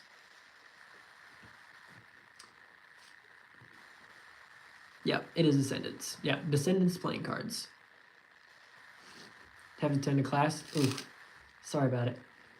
Well, catch you later. I'll be on here probably about another hour or so. Yeah, I appreciate it. The goal is to have it be a little hypnotic because of a move called Pirouette. So when you spin it on your finger, let me see if I can get this. Hard to do it when you're raising your hand so high, but goodness, Myers. There we go. Yeah, so when you spin this deck of cards because of the design already, like the way that it descends down as you're spinning it, it's trippy. I need you to review the deck on mine. Yeah, absolutely. There is a discount code in the description for these. I think it's 10% off. Just use Card Perfect Magician, all one word, no caps. You get 10% off everything at Rare Playing Cards. So this is there. You can also find it at places like Murphy's Magic, although I think that everywhere else has it a little bit more expensive. But Rare Playing Cards is where I originally hosted them. But yeah, so came out with these not too long ago, 2 years ago, and they actually got 4th in 2023 for Cardistry Deck of the Year, which for my first deck of cards I ever came out with about made me fall over. That was crazy. Yeah, but that's why I have that there, because I'm extremely proud of it, because I came out with my own cards. And now in less than 2 months, probably I think it's May 5th or 6th, whatever that Tuesday is, I think is when I'm probably going to shoot for launching the next Kickstarter for Chainbreaker playing cards. These are Bicycle Monster playing cards. Oh, this has a couple gaffes in it.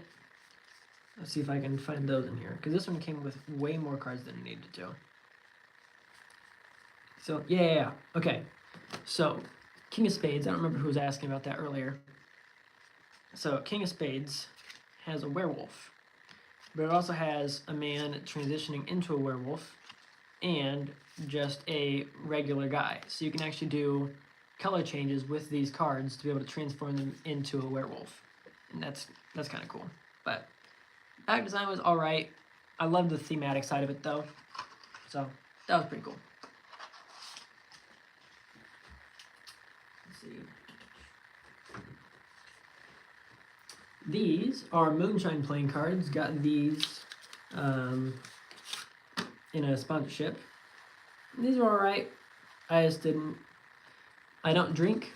I mean, I'm 24, but again, when you go through chemotherapy, It's not worth the risk, and I don't want to. I know that a lot of people have a problem with alcohol, and the Bible says to not get drunk. So I'm like, why even put myself in a position to do that? I'm like, is drinking alcohol a sin? No, not as long as not in excess. But why? I just don't have a reason to do that. What's the process to design your own cards? Do you design it yourself or work with someone? Fantastic question. So when it comes to designing my own deck, the way that I did it for Descendants was it wasn't originally meant to be a deck of cards. So let me show you.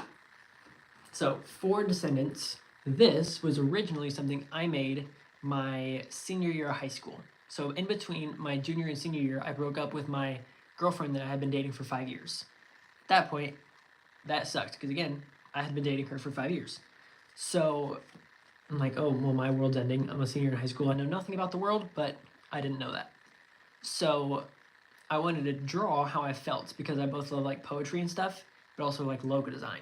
So I wanted to draw how I felt, and I drew something similar to this. Now it was just in a notebook where I was drawing stuff, and I wanted to draw something that was just descending down into the center. And that was it.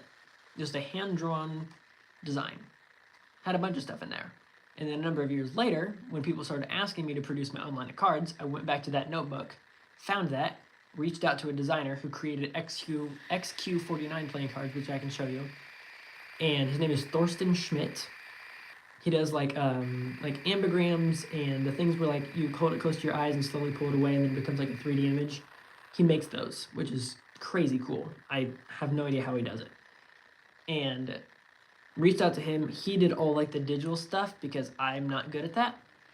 And then this was, no matter how far you descend, you can always look up, was the motto then for the deck, saying like, okay, if you're in a similar position to what I was, in a spot where you're depressed and feeling like you're only descending down, the same design works. If you look at the center, it also comes back out. And when I said specifically looking up, that was a reference to my faith, which one of the ad cards in here actually has, where'd it go? Oh, it's on the other side. Psalm 30 verse 3. So International Standard Version. So that's the reason I came out with the deck originally, but I just had to reach out to a designer and say, okay, I need you to help me with the digital side because I already have the idea of it, but I don't have a way to be able to digitize it. And actually with the motto, no matter how far you descend, you can always look up. Because of that, I made the court cards faces look up as well. So that's just a fun little hidden spot, that like a little Easter egg that I did for Descendants. Again, I love the thematic stuff. It's super fun. Great question though.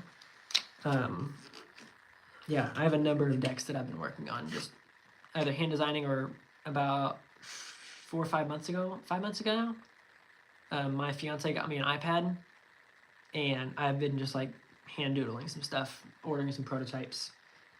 I have no idea how it's going to work because I'm not that great at it yet, but we're rolling with it. This is a cardistry fanning deck, is specifically for it, obviously, right? And it's not only the backs, it's also the faces. But legitimately, this deck looks great, and Pharaoh fanning this deck is one of my favorite things. So let me see if I can get this vertically. Yeah. That is a super cool stinking fan. I'll admit it. Yeah, that's just dope. Yeah, cardistry fanning playing cards if you're one of these. How many of these? Oh, this is a Bacopo deck. That makes sense. These are Marmon playing cards. Cardistry fanning. So, and by Bacopo, Bocopo. If you ever have questions and I forget to like say the name of one of them, just let me know. Favorite tricks you do with a card peek? Good question. Let me think about that. Any card tricks, favorite card tricks I do with card peeks? for the most part, if I need to know what a card is from the spectator, I'm usually just gonna do a force or, oh wait, yes I do, wait, hold up. Yes, okay, I know which one, okay. I'll just show you. So here's the concept of the trick. I don't have a table. Let me move some stuff around.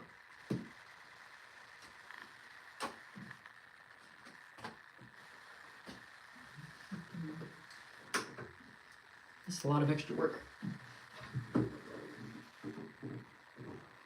This thing does not roll very well, but Legalove, yes I can. So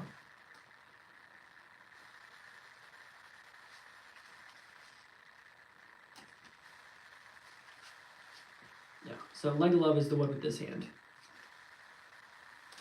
Yeah, I actually have a tutorial on this channel, so feel free to check it out. So what I do with this trick, and then I'll show you how it's done. Have a spectator pick any card, doesn't really matter what it is. Okay, and I'll look away. Okay, and then I'll shuffle it back into the deck, and as I'm shuffling it, I just put it on top and shuffle it to the bottom. So at that point, as I'm squaring it up, because it just got all mixed up here, as I'm squaring it, I can just tilt it back a little bit and see what your card is. What I do from that point, the way the rest of the trick works, because that's a pretty simple one to use, is I'll actually mix it up into the deck, show it to the spectator, let them mix it up, that way they really feel like I'm going to have no clue. But again, I already got the peek that it's the Queen of Spades, so it doesn't matter. They can shuffle it as much as they want.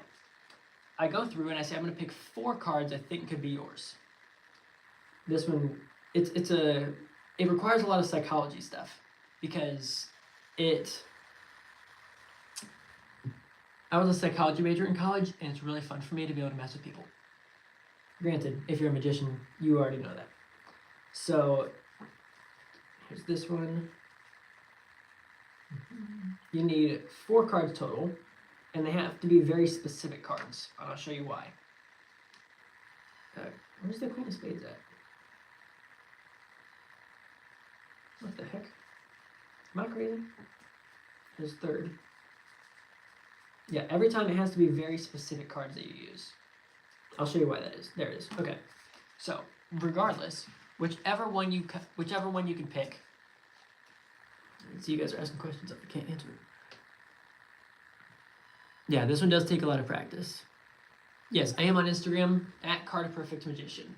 Yeah, 100% reach out. I'll answer some questions for you.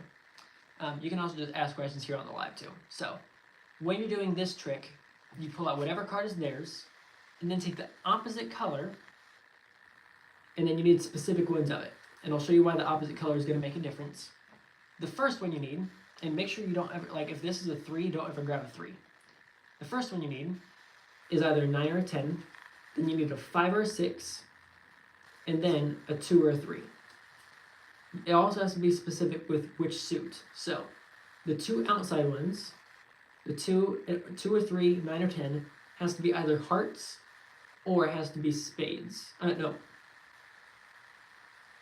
Hearts or clubs. Heart or spades. Heart or spades. I'll show you why. It's been a while since I've done this trick. These have to be heart or spades. This one has to be diamonds or clubs. The 5 or 6 does. And the order you want it in is like this. The lowest to highest, and their card in the back. Here's what you do. You say, okay, I'm going to have you go through these cards. I'm going to ask you a very simple question every time. But every time it's going to get a little bit more difficult. Just don't screw this up, because how you answer these questions is going to determine how it goes, okay? It's going to start off simple and get more difficult. And I'll show them the first card. I'll say, is this your card? Again, starting off simple. They'll say no, of course. Again, it's not even the same color. You take that card, and you're holding it with your thumb on the outside, pointer finger at the top on the outside, and these 3 fingers will do all the work. See, you have it face down, you peel it out, and show them it's the right card after you set it down. Now you do it again. But after every time, you say you're going to put one down and take the next one and bring it to the top. Which means the next one you show them is going to be the 10 of hearts, or 9 of hearts. Or if they picked a red card, it would be 9 or 10 of spades. You show them, but you're not going to let them like really look at it. You're just going to show them real quick. The reason is you want them to forget this card. Here's how this works. In psychology, it's been proven that if you see a heart or a spade, it's more likely that you'll remember it. And if you see a diamond or a club, your brain is less familiar with it, and it'll take another half second to process. Every half second is going to count. So it already has a lot of stuff on it, so your brain doesn't want to take the time to be able to look at each one and see what it is, especially if I just flash it real quick. Because if I go like this, you already know the two. If I go like this, it takes a little bit more, right? So they already see the fact that it's the wrong color, so their brain goes, oh, I already know, because it's not black. So I flash it, they go, no, that's not mine. This time though, I don't get rid of this one. I slide it down, and I grab their card out, and bring now that one to the top. Now for this next one, I say, okay, now this one's gonna get really difficult. Is this your card? Of course, they're like, no, the questions aren't getting harder. They laugh for a second, and it's okay. Let's make sure. And I'm trying to reinforce this card, the card that will take them a half second longer, because I want them to forget this one. So I'm going to show it to them twice. So, is your card a 5? No. Is your card a diamond? No. 50-50 shot. Is it a red card? No. And I make them like, well, you stink. Make a joke. The goal is to be able to reinforce that 5 or 6 of diamonds or 5 or 6 of clubs. Then I go, and again, I just asked, is your card red? They said no. And then I do this. What is your, oh, that's red. And I put it down. They just gave me the information. I now don't have to worry about it. Because if I ask them, is this your card? That means they have to pay attention to what card it is to be able to answer it. Right? If I don't ask, and I just say, oh, this is red, they don't even have to have they don't actually have to process what card it is. And then I go, wait a second. That means your card wasn't in there. Okay, and I flip over the bottom one. I'm like, was this your card? And they say no. And then I flip over to the top and I say, was this your card? And they say no. And I'll go through and I'll find the first card that's their same color. I'm like, is this yours? And they say no. I'm like, okay. Can I just try this again? Are you sure? It really wasn't yours? It wasn't the 2 of hearts? And they're like, of course not. Okay. I do the same pull, put it down, bring it to the top. I say, and you're sure it's not this one? Because it's kind of getting embarrassing for me. You're sure it's not this one? Yes, I'm sure. Like, oh, and I don't even go on to the next one. I just say, okay, well, what was your card? And as I'm doing that, I spread these out and flash them. I just go like this. Sometimes I'll even set it down. I go, okay, well, what was your card?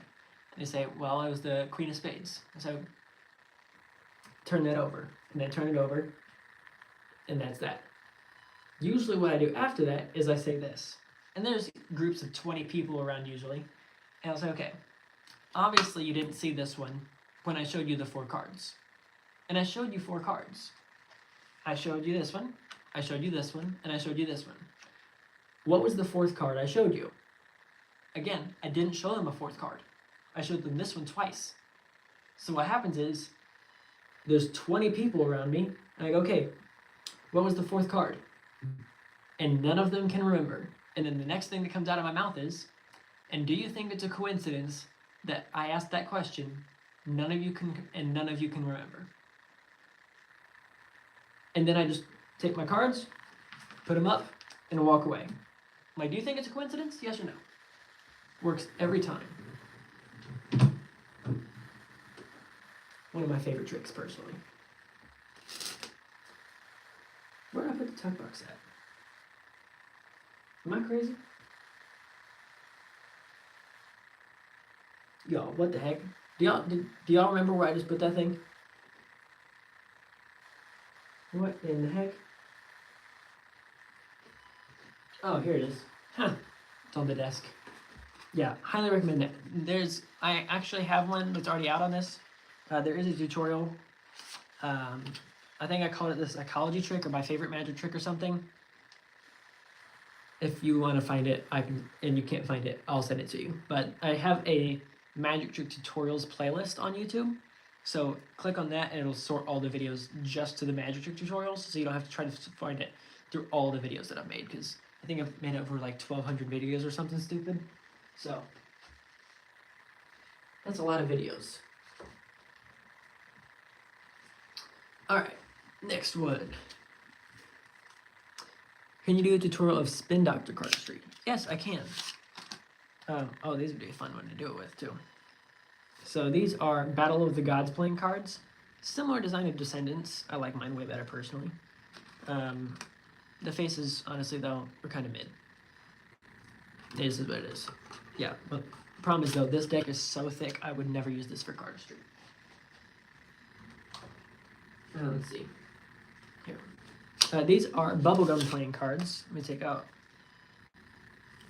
Yeah, so Spin Doctor, for those of you who are wondering what he's talking about, is one I haven't really worked on, but I will 100% learn it and teach it. So it's where you can get a 5-card spread like that. Problem is, especially with a move like Spin Doctor, it requires like really steady hands, and because of the disease I have, called ALD, went through a bone marrow transplant, I have hand tremors. So that makes it really difficult for sleight of hand cardistry. I'm also a drummer at my church.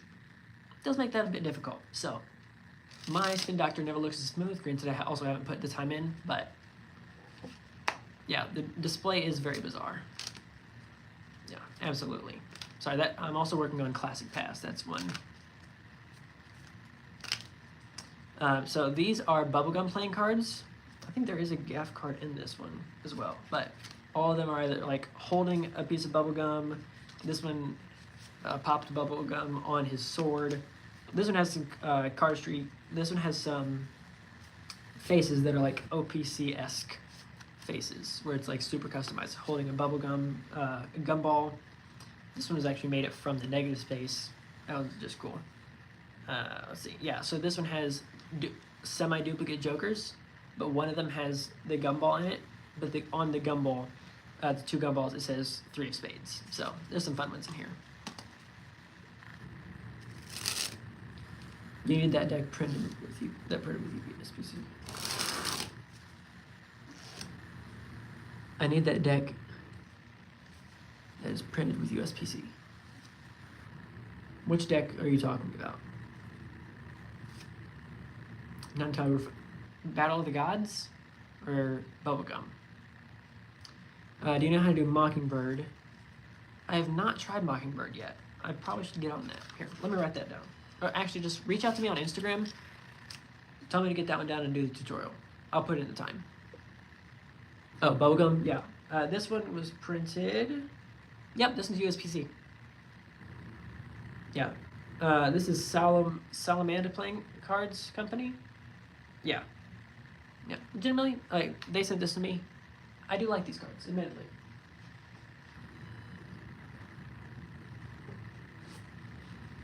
This one is Illusionist's Discord deck. Not Discord like fighting people, Discord like the app Discord. I'm on a number of different ones like that. I'm actually selling cards on, if any of you guys are on the Organic Playing Cards Discord, I'm selling some cards on there right now. So if you're wanting to buy some cards off me, hop on there. So this is what they look like. They actually handle really well. This deck legit feels great. Custom quartz, and especially the red cards are more custom with it's like smudged, and then it has like a thin black outline. Aces are, yeah, I actually have 4 power aces of this. Yeah, I like this one though. It's solid.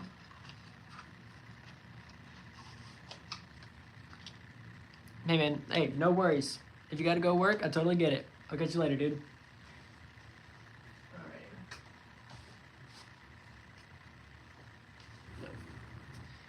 These are SoCal playing cards created by SoCal Playing Cards. It's a website that actually sells playing cards. And legitimately, they have a fantastic website. They've never sponsored me, but they're just great. This is the deck, and I love the broken border here because then you get that. That is called a cigar band when it comes to playing cards. You get one here and one here. Love that. Then when you do moves like Under Pressure, look like this. That's awesome. SoCal is over in California. You got the like California flag back design. Watch out, I'm throwing stuff. Don't tell anybody. and then recolored quartz. That's about it for this one. And then, of course, anytime you buy a card from them, he always sends one of these. So he actually put one of these in the cards. Yeah. Oh, Duke Magic just sent me a friend request on Discord. That's awesome. Let's see. This one, a little embarrassed to say, it's Theory 11 deck, and I've never seen Star Trek. Don't hate me. It came out, all that stuff came out before I was born, and I was never a Star Trek kid. Like, that was never me. But, yes, I know, I've never seen it. I'm sorry. I've also never seen Star Wars. Well, then what happened to the camera? Something happened weird?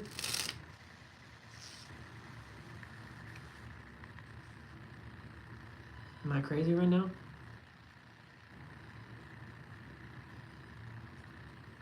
Looks fine to me. Yeah, so Star Wars playing cards. Oh, yes, it is backwards. I'm currently shooting front-facing camera because I don't have, like, a monitor or anything to be able to see. Yeah, but it's actually regular. It's only going to be backwards from your point of view because I'm shooting on the selfie camera, because when I go live, I have no way to be able to do it. So this is what I've got to do. Yeah, this is what happens when you're a one-man show. But everything is custom, has like different people from the movie and show. I mean, it's a cool deck, don't get me wrong. It's just never something I got into, so. Yeah. Welcome to being a one-man band when you're trying to record stuff. That's a good song. Shinlim playing cards. Hey, I appreciate it. Yeah, currently going through the top 300. Tonight I'm only going through the bottom shelf. I'll be doing a couple more lives to go through those. If you have any questions either about any of this stuff, any of the top 300, specific questions about Sleight of Hand cardistry, or I'm actually releasing a deck in about 2 months, first week of May. So they're called Chainbreaker playing cards. If you have any questions about them, I'm more than happy to answer it. Again, tuck box, not bad. Bag design, kind of a letdown. Faces, standard. So,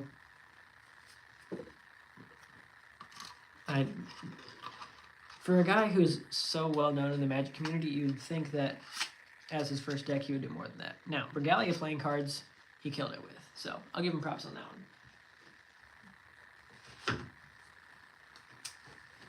These are Oriental playing cards. I have no idea what that says, because I know English, and that is it. But I do like the cards, though. So this is in the back design. It looks cool. It handles well. It just isn't going to be something that I would ever like go out and perform with. But silver, it's got silver on the court cards, and like I have no qualms with the deck. It's just not one that's like super my style. Yeah, Regalias do look sweet. Challenge. How many color changes could you do holding just 2 cards separate from the deck? Ooh, I should do a video with that. Okay, Jerry, reach out to me on Instagram. I'm gonna see how many I can do. That would be fascinating. Solid question. Yeah, reach out to me. That'd be a really fun video to make. Do you have a channel, Jerry? This card you're selling is on organic playing cards. Yes, Jason, it is. That kid created with his wife. They got married. It was incredible. Oh, Aloha playing cards. Yes, I have those actually. I thought you were talking about me. I was like, I haven't released those. Because I actually did create a deck of cards that, like, because I'm getting married in like 3 months, in 3.5 months now. It's like just about 100 days left. Getting married mid-June. And I actually created I recognize it was Shinlim. It just took me a second. And I actually created a custom deck of cards for the wedding, because you know how there's like the hour-long break in between the ceremony and reception where they have to like take pictures and whatnot? I don't know, my fiance's taking care of all that. I'm not good with that kind of stuff. But, like, she has a shot list, and I'm giving her a princess moment. But, thank you. There's like the hour break where everybody just sits at the reception waiting for the bride and groom to get done taking pictures. So I already created a deck of cards, and I'm putting 2 of them at every table so people can sit there and play cards while they're at it, and then when they leave, they can take them home with them, if they want them. Thought that was kind of a fun idea. These are diamond number 8 playing cards, and once again, you're going to get that cigar band on these. Right there. So I'm like, these are alright. I do like the cigar band. Enlarged pips on these. And court cards are just larger diamonds. But no problem specifically with it, just not super my style. Which is why it's in the bottom 100.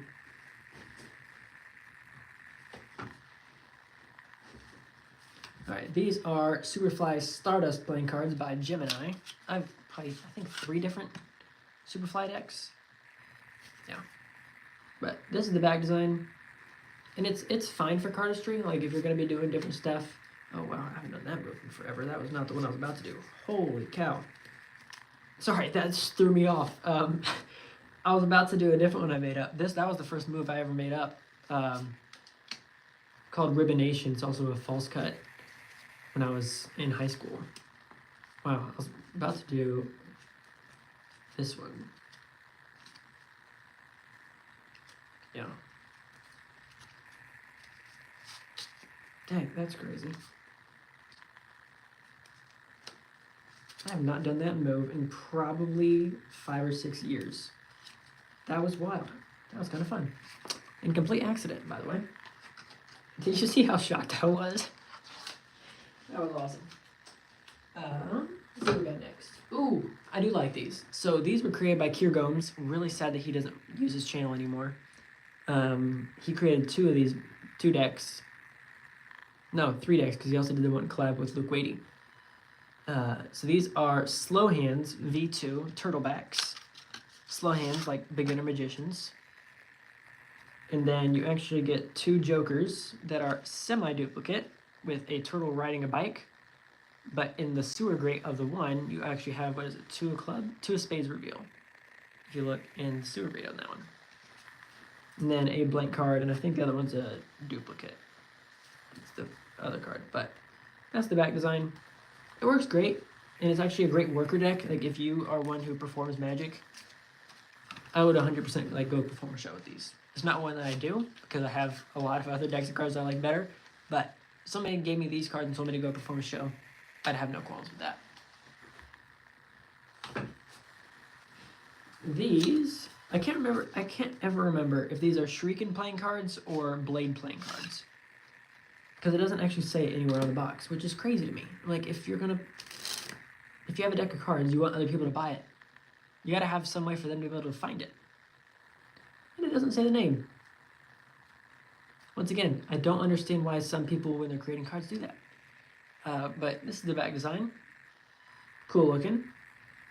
And then really, really simplistic faces when it comes to the court cards. That was one thing I also didn't understand. So these are what your spades look like, or your diamonds. Like they are made to look like blades or shriekings, that you'd like throwing stars basically. And you have the pips on all of them. That's each individual symbol is called a pip. Why would you take it off of the court cards? Like you still have the ones under the values, the indices. Then you just got rid of them. Plus, if all of them are holding flowers or holding a sword or something, just take the flower or the sword out of their hands and give them one. Like, give them like a throwing star. Make the faces look way more custom, and it would fit the theme of the deck. I wish people would just start reaching out to me when they're about to make a deck of cards and be like, hey, Elijah, what should I do? What do you think about this? I'm like, I will tell you. If I don't like it, or if I think that you should do something different, I'll tell you.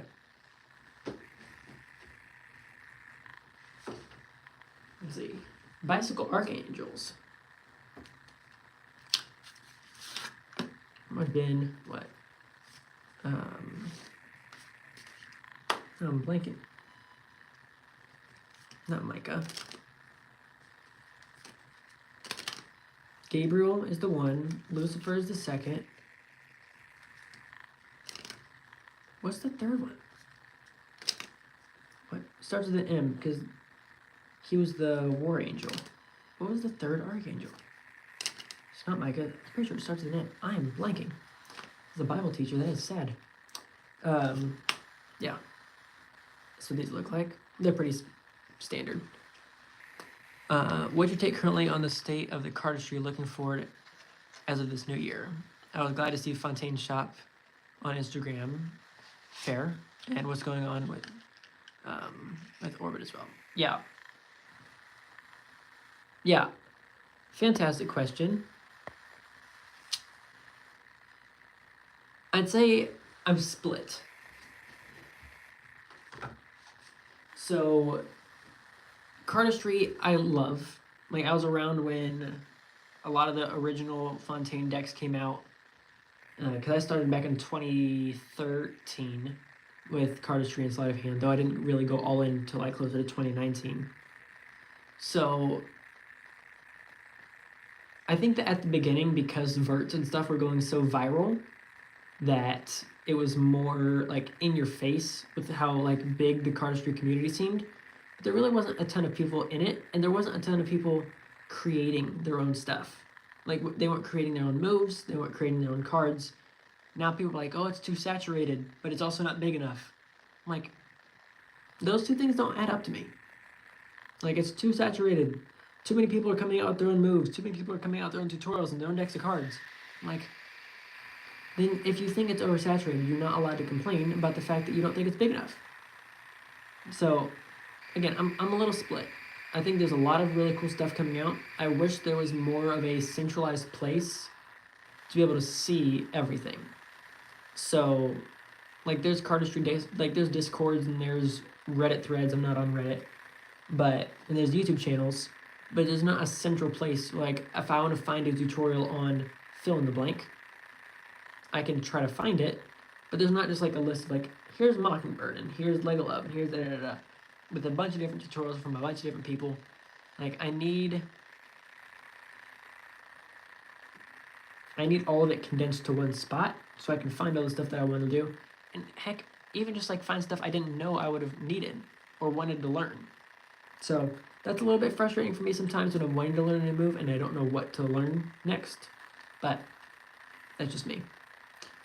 Cardistry, another cardistry fanning deck from Sans Mines. Looks like this. Fans really well. I'll show you the Pharaoh fan. Pharaoh, for those of you who don't know, or just joining, is when you interlock the cards one by one every other, just like that. So to do a Pharaoh fan, you have to do a Pharaoh first, and then you can do a fan like that. Yeah. Like, don't get me wrong, it's a cool looking deck. Plus, it actually has like faces that could be used for a card game too. Where a lot of fanning decks have backs on both sides and are pure cardistry decks, but then you can't use it for anything else. Don't get me wrong, love your view with Fontaines. Personally, there's like 3 Fontaine decks I actually like. I think they're overhyped, and haven't ever really been a big fan of them. Not because I necessarily have anything against them. I haven't liked the way that the guy who runs the Instagram handles some things politically, but like dropping F-bombs against police and whatnot, I was like, dude, that's not cool. But regardless. So these are Fontaine Terrazzo playing cards. Looks like this. I think, was this one 1 or 2-way? Yeah, this was a 1-way. And then faces are all standard. So nothing really particular about this deck that I was like, oh yeah, I really like it. And the colors, like, it's orange and yellow. I've never really been a big fan of orange or yellow, so especially with them together, because there's not a ton of contrast. Like on the color wheel, they're like right there. So it doesn't create a ton of contrast, and contrast is one of the biggest things that makes a lot of cardistry moves look good. Like Virtuoso playing cards, it's why they are who they are.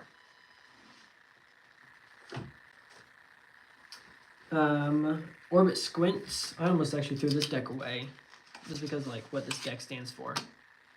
Because like on the back it has somebody like smoking weed. I'm like, I completely disagree with that. Don't even think it should be a thing. Now I do appreciate that it has a lot of Sandlot references, like L7 Weenie, and then has the Orbit logo holding a bat with a, like, he's still in outer space, but now it's outer space on a baseball diamond. So cool. Let's see. A lot of them from the UK. No way.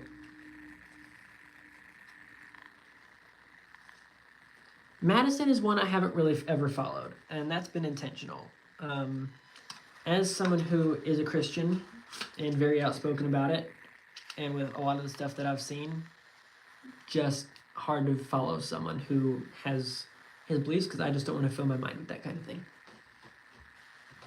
Don't get me wrong, I wish all the best for him, and as a person, hope he comes to know the Lord, but with the way that he produces his stuff right now, and even just like,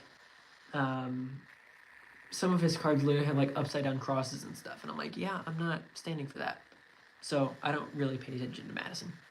I do have a couple of his decks, but that was before I knew some stuff. Best Mark deck, least favorite Orbit deck. Wow, good questions. Favorite Mark deck, I'll do first because I say that on first. Okay, DMC Elites V5, I referenced this probably an hour ago or so, but they're incredible. They just are. If I ever want to use a Mark deck, this is where I go. So, complex back design, solid. Not one that's like overly, really easy for a spectator to go, oh, that's a Mark deck. Here's the deal though. Up in the top corner of every side, it's going to tell you exactly what it is, and it's a reader back. It's not a cipher back where you have to like decode anything. We're like, okay, well, it says the number 74, so 74 divided by 14, it did, like, no. Nothing like that. Hey, GP Manager back, no way. Yeah, so this one, once you've seen where all the markings are at, this becomes super easy. So, I'm going to do this real quick, and I'm going to show you guys one like this. I want somebody to tell me in the comments, what is this card? I haven't even looked at it. Okay. All right, somebody tell me what this marked card is. No, not curious. Can anybody get it? Nobody can figure it out. I'll just show you. But so while you guys were trying to figure that out, show you guys one more time. It is a king. King of Hearts. Nicely done though. Yeah, so honestly, I can read this one from 10 feet away maybe. Like it's that easy of a deck to read. And again, over a phone on a camera is gonna be way more difficult to do it. But these are incredible. And then you said least favorite Orbit deck? That's not a nice question. What are you doing? What are you doing to me? Okay. Do I have any done?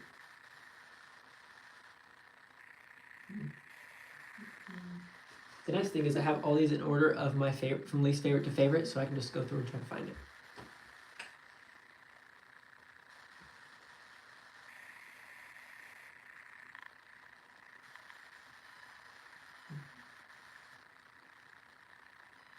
Aha. I think this is the lowest one. Okay. Lowest one I have on here is V8 Parallels. This one right here. So the regular V8s are a marked deck.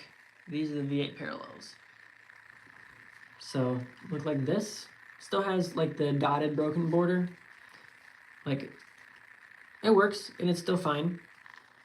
But it's really dark and that's not usually my favorite. And then the faces, again, it's all right, and I like it. It's still in my top 200. I think it's probably about 140, 143. So, 143? It's cool. Alright, where are we at next? Now, Talisman. That is not Chase. Chase Main? Shut up. That better not be. What the heck? Dude, it's been a minute. Hope you're doing well, dude. You beat me to marriage, but I'm coming back. What the heck? Dude, I've not talked to you in years. That is super fun. Okay, so next one. Currently just going through my top 300 decks and then answering any questions on... I'm actually coming out with another deck of cards in about 2 months. So I came out with Descendants. There it is. In November of 22 and got to the public in like beginning to mid 2023. Got fourth, nominated for Cartridge Deck of the Year and came in fourth. And then Chainbreaker is coming out in about 2 months, beginning of May. Talisman was actually created by Make playing cards. So wild. One of the very few decks that I have that are actually printed on Make playing card stock. One of the thinnest decks that actually has a border that I actually have at all. Unfortunately, hands like that. So again, I wasn't really shocked when I had an NPC deck. So that just is what it is. V6 orbits, solid. Yeah, the fanning V6, beautiful.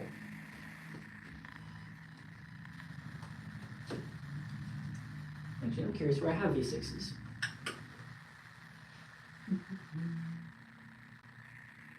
I know they're in my top 100. I don't remember exactly where I put them.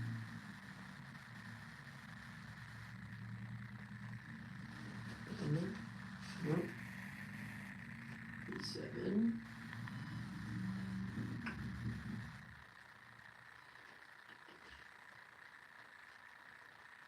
How can I not find this deck? I think, let's see, my top 2 orbit decks I have up here are Chroma Key and V5.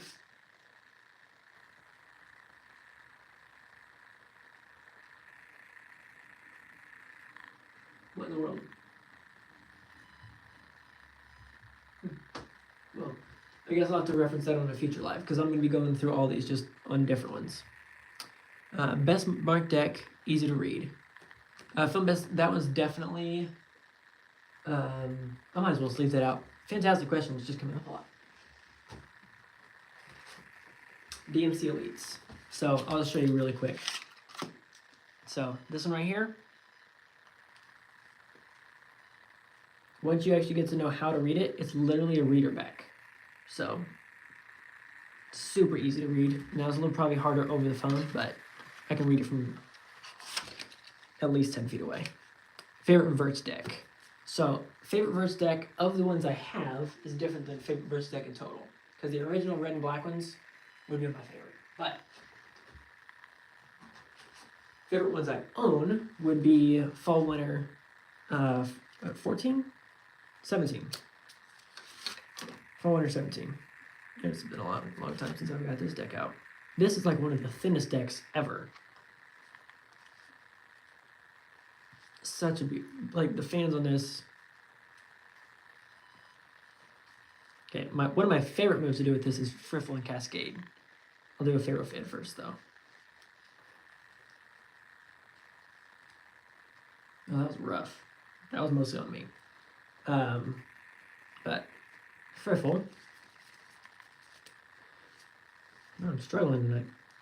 Also been on here for over 2 hours. But yeah, that one is just, it's just gorgeous. It is.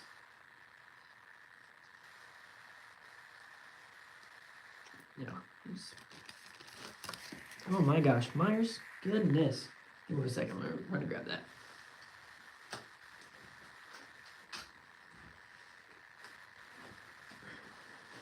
You'd think after 10 years that you wouldn't be dropping cards as much. That is still very much not the case. I don't like the phrase practice makes perfect, practice makes improvement. And I have not been able to practice as much recently. Goodness. Yeah, I gotta work on that one again. But yeah, Cascade with these. Just beautiful. And then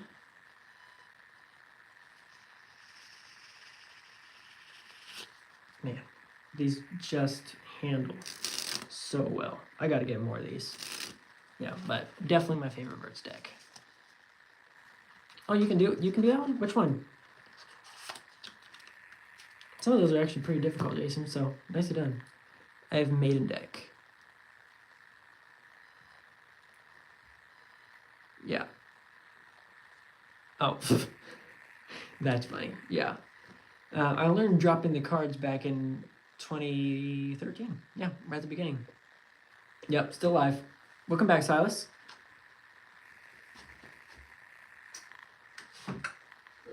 There. Right, where are we at?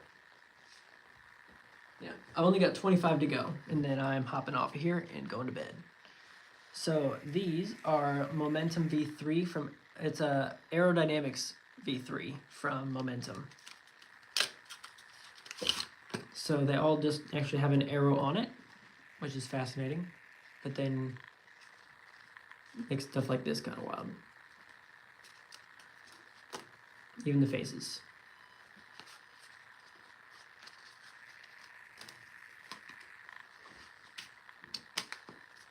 Yeah. So those are Aerodynamics. I never really got behind these. Like, I liked the concept, but I would never personally use it.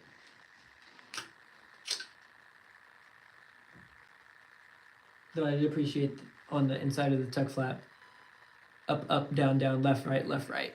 I'm just missing the select start. That's a niche reference. All right. Then you have Chameleons. Who are these? Aussie Wind? Yeah. So Chameleons actually has a hole in the box.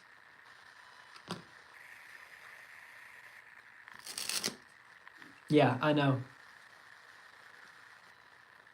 Yeah, that was a throwback. Goodness, I haven't referenced that in a while. Yeah, so these are actually pretty sick. So the silver in the middle is metallic. So Chameleons playing cards has some Chameleons on the Jokers and stuff, but faces weren't custom at all. So wasn't as huge as a fan of that, but the other thing is when you have this in here, since there's the cutout, if you put them in the wrong way, then it looks like that, which is not nearly as good. It looks way better with that.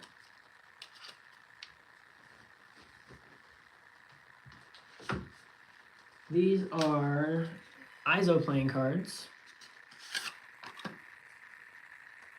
which look like this. So, back design, fanning, beautiful.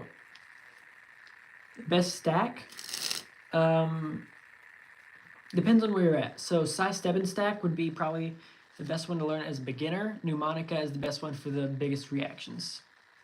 So, when it comes to stacks, for those of you who don't know what that is, those are specific orders that magicians either learn or memorize when the spectator doesn't know it. So Cy Stebbins stack is, it always goes up by 3 and then clubs, hearts, spades, diamonds. Because if you take the word chased, like he chased after the bear, what idiots doing that, and you remove the vowels, CHSD, clubs, hearts, spades, diamonds. That's always the order. And then you go up by 3. So 2 of clubs, 5 of hearts, 8 of spades, jack of diamonds, and you just go through. Mnemonica is great. Oh, these faces, garbage.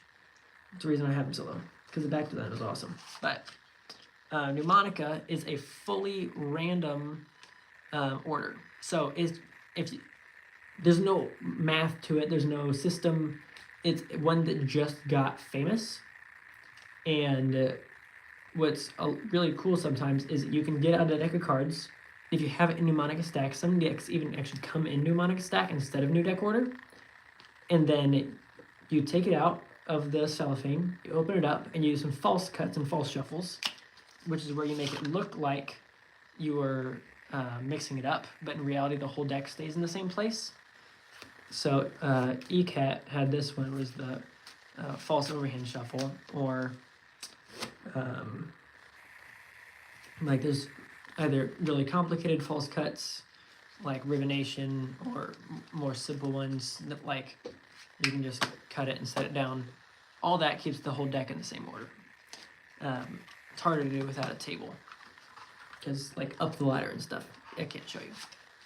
But you take it out, unwrap it, and it came in Mnemonica Stack, which is a completely random order and looks mixed.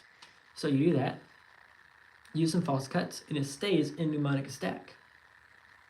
Then the Spectator, you can do so much stuff once you've literally memorized an entire shuffled deck.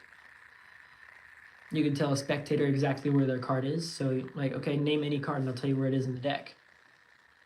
But they won't be able to find any system with it. So that's the most very basic version of a trick with Mnemonica Stack. But there's so much.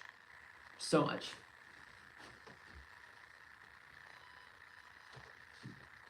I will tell you though, memorizing that one, not fun. Do you have the first New Deck Order yellow and black deck from the Broken Borders series? Yes, I do. Oh, you're talking about these?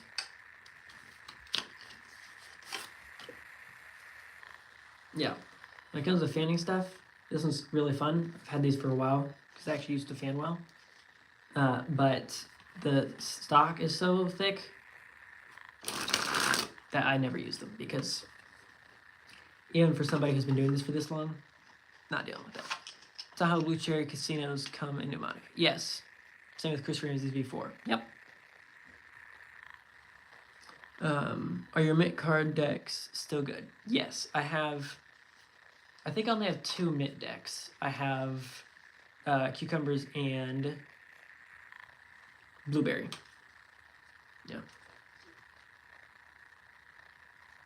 Yeah, with Mnemonica Stack, you can't do a real shuffle. That is true. Yeah, so you shuffle that thing once, you're not going back to Mnemonica. So you go home and reorganize the entire deck. This one, I was actually really excited about, is the Jerry's Nuggets. This one was Modern Feel, is the one I picked up, thinking it's going to feel better. That was where I went wrong. So if I ever get the chance and I can get my hands on them, and I have money at that time, which I do not currently, I will definitely be picking up the classic feel of this deck, because again, this is my favorite color. It's the reason my logo is this way. It's the reason why my cards that I came out of this way for Descendants. Like, there's no way in the world I'm using a deck, even if it's my favorite color, when it feels like garbage. Not that I have strong opinions or anything.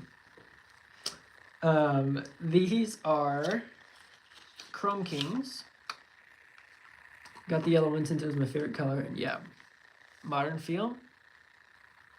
Plump up and thick. It's just not it. That is what these look like. Who was it? Rick Smith Jr., who actually came out with a couple of versions of these, and used them for card throwing. So, also, if you guys don't know card throwing, one, super fun to learn when it comes to either just throwing it to yourself, behind the back or whatever, or if you're throwing it for distance and really trying to like put some power on it. Highly recommend. It is so much fun.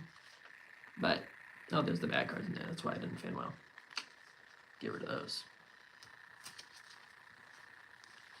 Yeah, so I just didn't have a super. If I was going to use these, it'd just be for card throwing, honestly. Nothing crazy about them.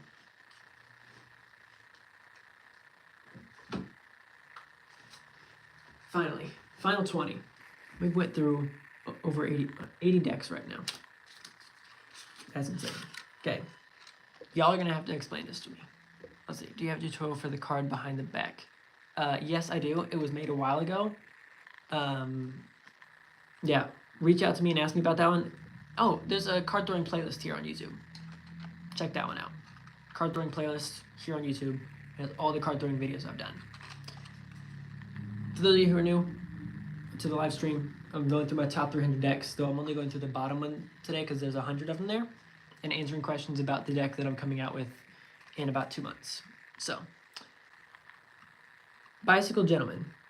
Cool tuck box, white and gold, super clean and classy. Has a little bit of red on there, but it looks good. And on the back, same thing. Gold, white, a little bit of red. Back design, tons of red, very little gold. Why? For real? Like, this one could have been so cool. Like, even, like, the court cards, super classy. Super classy. Like, when I think of a gentleman type of deck, it's like a guy in a leather chair, like at a billiards table. This makes sense. These, the back design, no. Court cards, tucked box, nicely done. Back design was not it.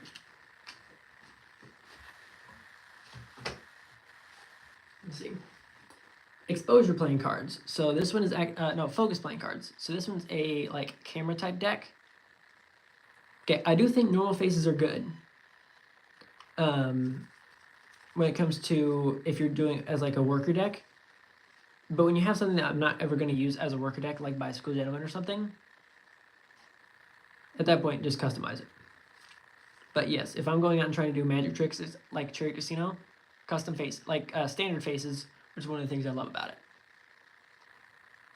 Now, because it doesn't ever arise any suspicion. The reason I didn't do that for Chainbreaker is because the mission behind Chainbreaker playing cards is to be able to spread the gospel. And since I wanted to be able to use that as like a tool to do so, I did not use standard faces, even though I am going to use it for sleight of hand. So this one's all about like camera stuff. So focus, aperture, and exposure. Camera settings. Yeah, I'm like, it looks good. Again, and just like you like your standard faces, excluding the custom ace of spades, everything else is standard. No problems. So if you like custom stuff and you like recording and whatnot, it's a great deck.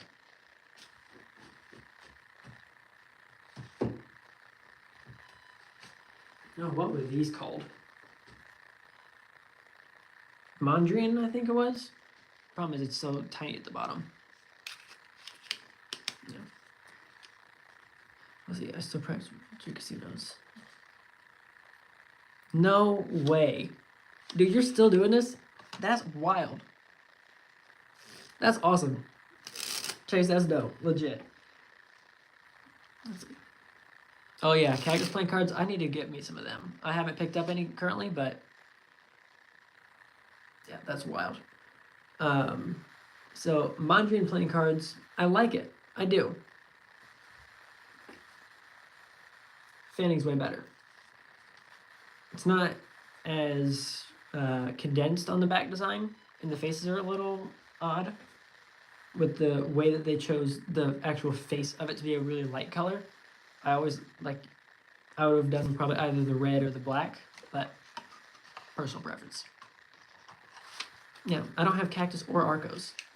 Wild. I need to get some.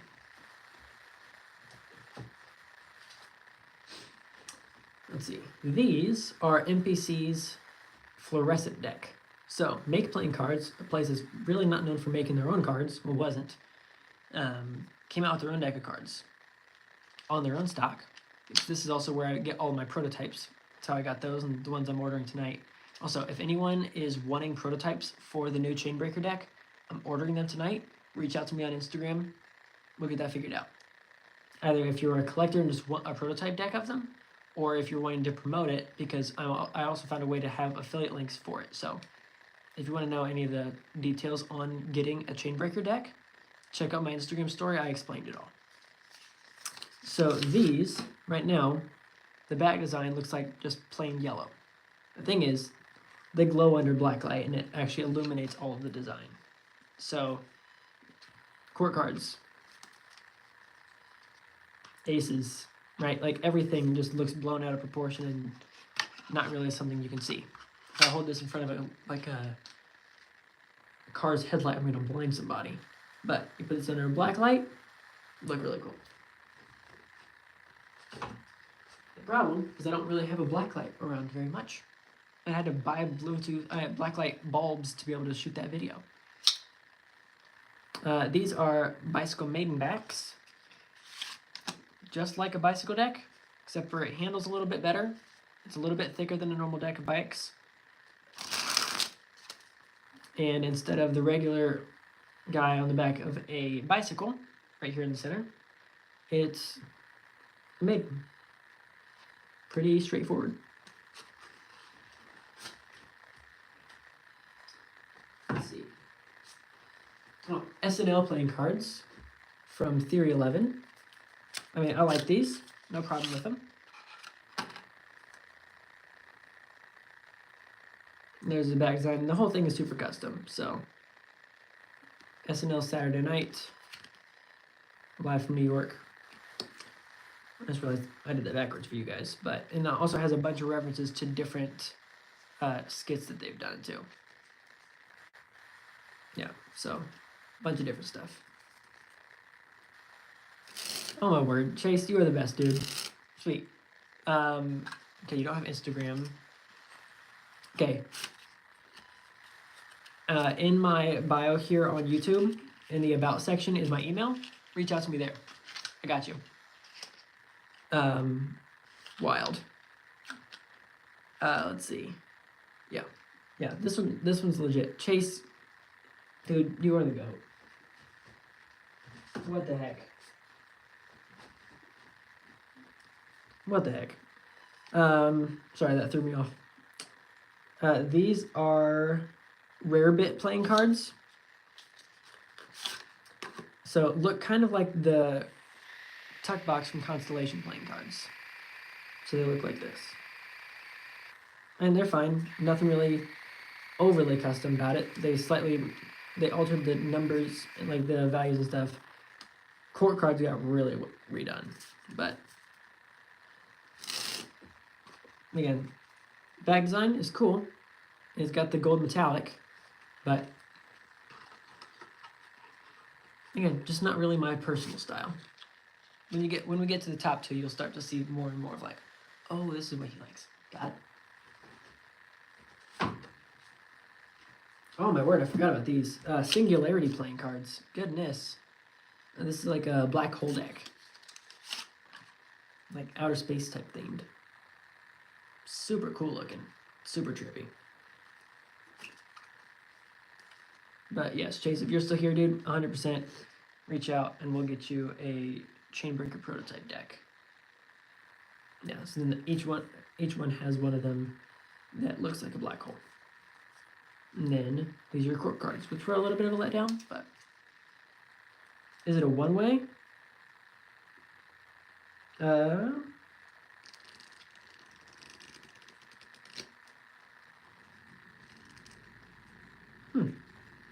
Never checked and see if this is a one-way. Okay, for those of you who don't know, a one-way deck.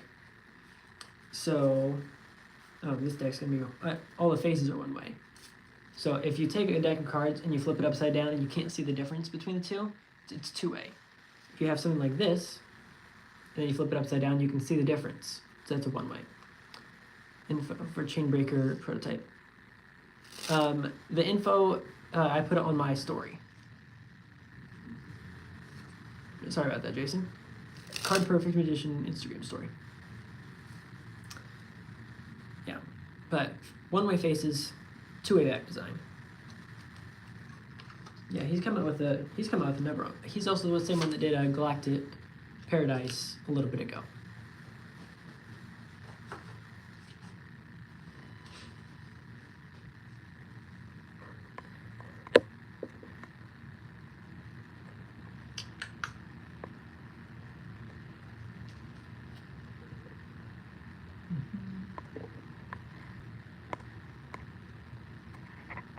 There we go.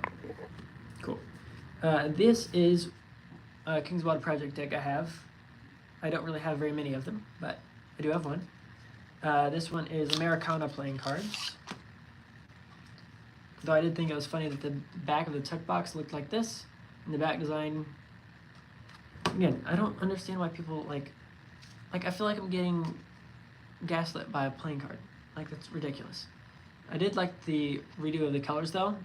I'm not really a big fan of the yellow in there anyways, so the fact that they redid that and got rid of the yellow, honestly, big fan. Not like Pharaoh fan, big fan, but wow, that was horrible. Goodness. That was really bad. I'm gonna have so many dad jokes as a dad. Goodness gracious, my kids are gonna hate me. Well, they're not gonna hate me. There's just gonna be a lot of eye rolls. This is the second Superfly deck I have, Superfly Butterfinger. That is literally the name of these. They look like that. Again, I have no problem with them. Custom faces, Ace of Spades, and then here's some of the core cards. Yeah, so they look like either this or this, depending on which color. But yeah, I'm like, I like them. But with this type of back design, it's not one that I'd be like, ooh, yeah, that's for Magic or Cardistry. And since those are the two things I do with cards, I don't use them very often. Keepers. So keepers actually have two different kinds of keepers. Right here it says Keeper Standard, which means it's a non-marked deck. There is a Keepers variation called Keepers Masters that is a marked version of this exact deck. Love them.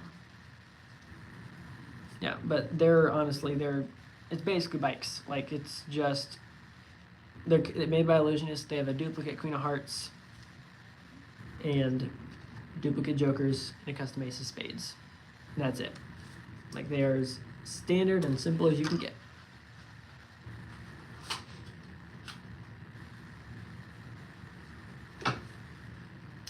Gemini Casino. This is literally the back design. Same exact thing. And all standard faces. They weren't exactly breaking out of the box when they thought of this one. They're like, hey, let's take our logo and put it on both sides. And then we'll put it on the same, both sides of the back of the box. And we'll put it on the back of the cards and do nothing to the faces.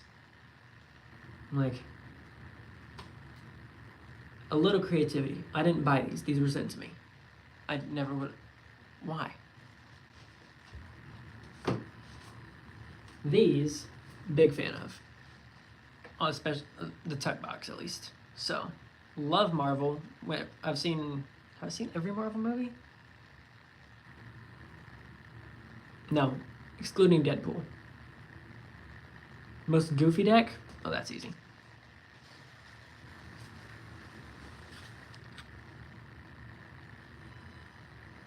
Oink playing cards.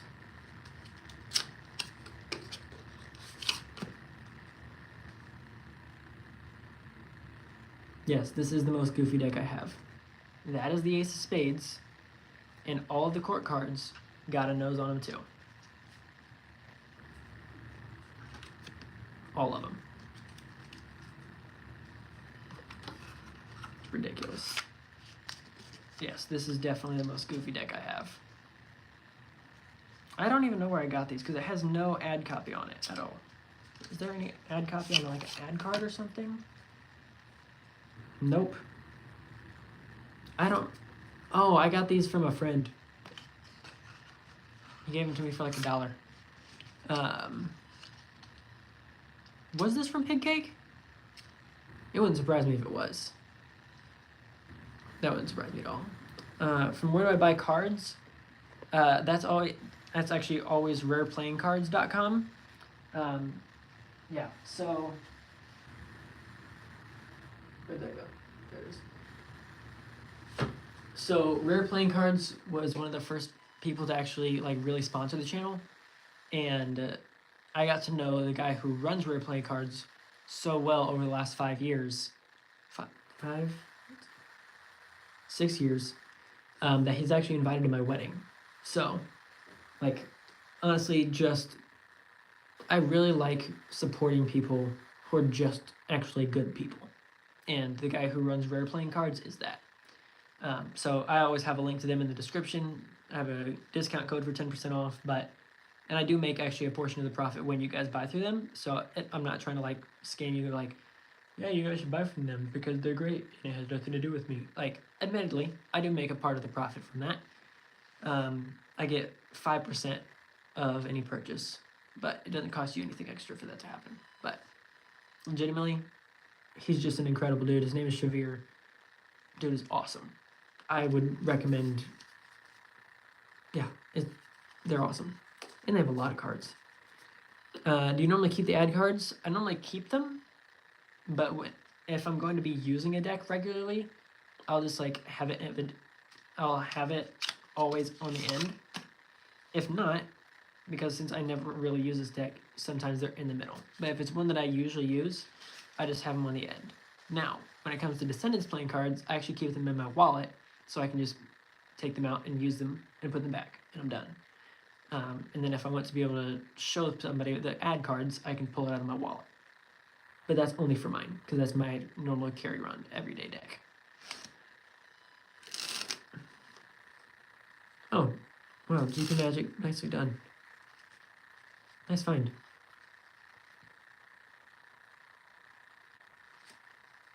Will the card store owner be doing magic at your event? He's not actually a magician himself. He's just the owner of Rare Playing Cards. He's trying to make it, but the problem is he's actually from another country. So he's not sure if he's going to be in the US at that time. But I really hope he can make it. That'd be awesome, because I've never actually met him in person, but I've been talking to him for like 7 years. So that would be dope. Yeah, so this awesome tuck box. Super vibrant, fits the deck well, really like Thanos-ish. And then the back design isn't very saturated. And it's actually more saturated on YouTube. Like, there's like a Doctor Strange type like theme to it. Granted, I do really like the faces. Jokers. Even Aces has the thing that he balanced on his finger. And then each of the court cards is a different person. So that's Valkyrie or Iron Man or whoever. I did, I think, a full review on this deck if you're a big Marvel fan. But I do normally keep the ad cards. If it's like the ad cards are in this one, Jerry. But if it's a deck that I'm going to be carrying around during the day, I'll take them out and leave them at home. And then since that was like pre-Descendants playing cards, and now since Descendants are the ones that I carry around all the time, and I want to keep them, I actually just take the ad cards and put them in my wallet so I can show people. Hey, what's up, Dre? Haven't seen you in a minute, dude. Yes, I have 300 decks of cards. Actually, I have more, but yeah, I'm not going through all of them tonight. Believe me. No, not going through all of them. I'm only going through the bottom 100, and then I'll do another live stream for each of those. But yeah, dude, Dre, we had a blast. He was actually we had way too much fun, dude. He was actually one of my students. Most expensive deck.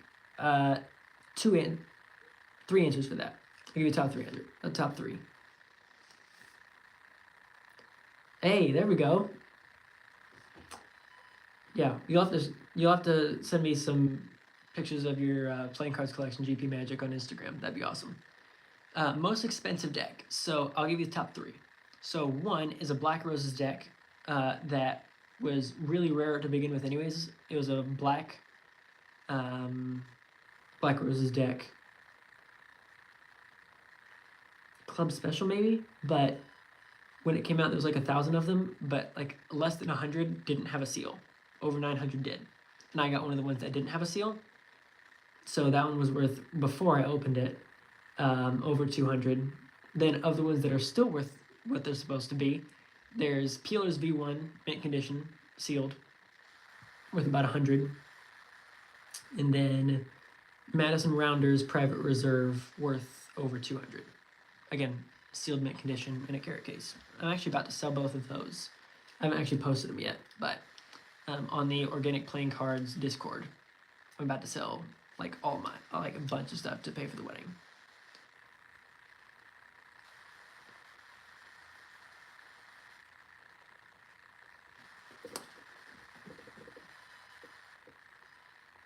When you go out to show tricks to people,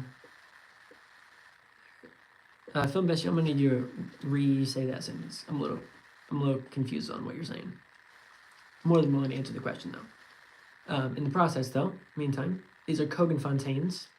One really cool thing about these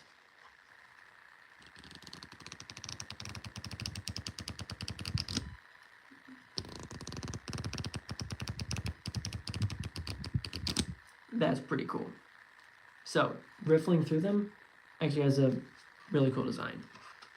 Yeah, but Phil Miss, definitely retype that sentence because I'd love to answer it.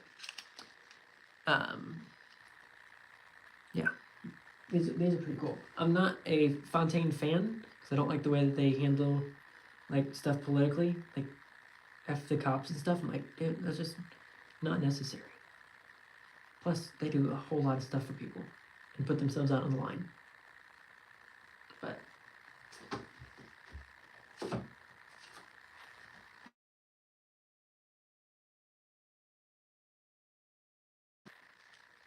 yeah, I also just think Fontaines are overhyped for the most part. Speaking of, Fontaine carrots. Good timing. Like, that deck is selling like crazy. Why? I was given this deck. Never would have went out and bought it.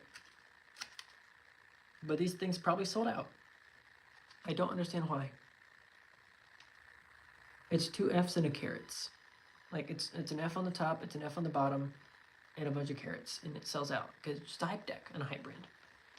Do you like 311 decks? Yes, I have 15 or 20 of them, honestly. Yeah, I went through probably 5 or 6 311 decks tonight, but the higher we go up, you'll be seeing more. I think probably next live stream has the most of them. Madison Hustlers.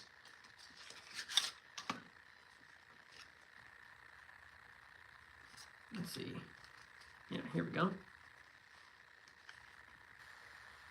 Decently cool fan. It's not really consistent because of the amount of stuff going on in the back design. And it's also really weird that there's a border on the outsides but not on the top. That one kind of confuzzled me a bit.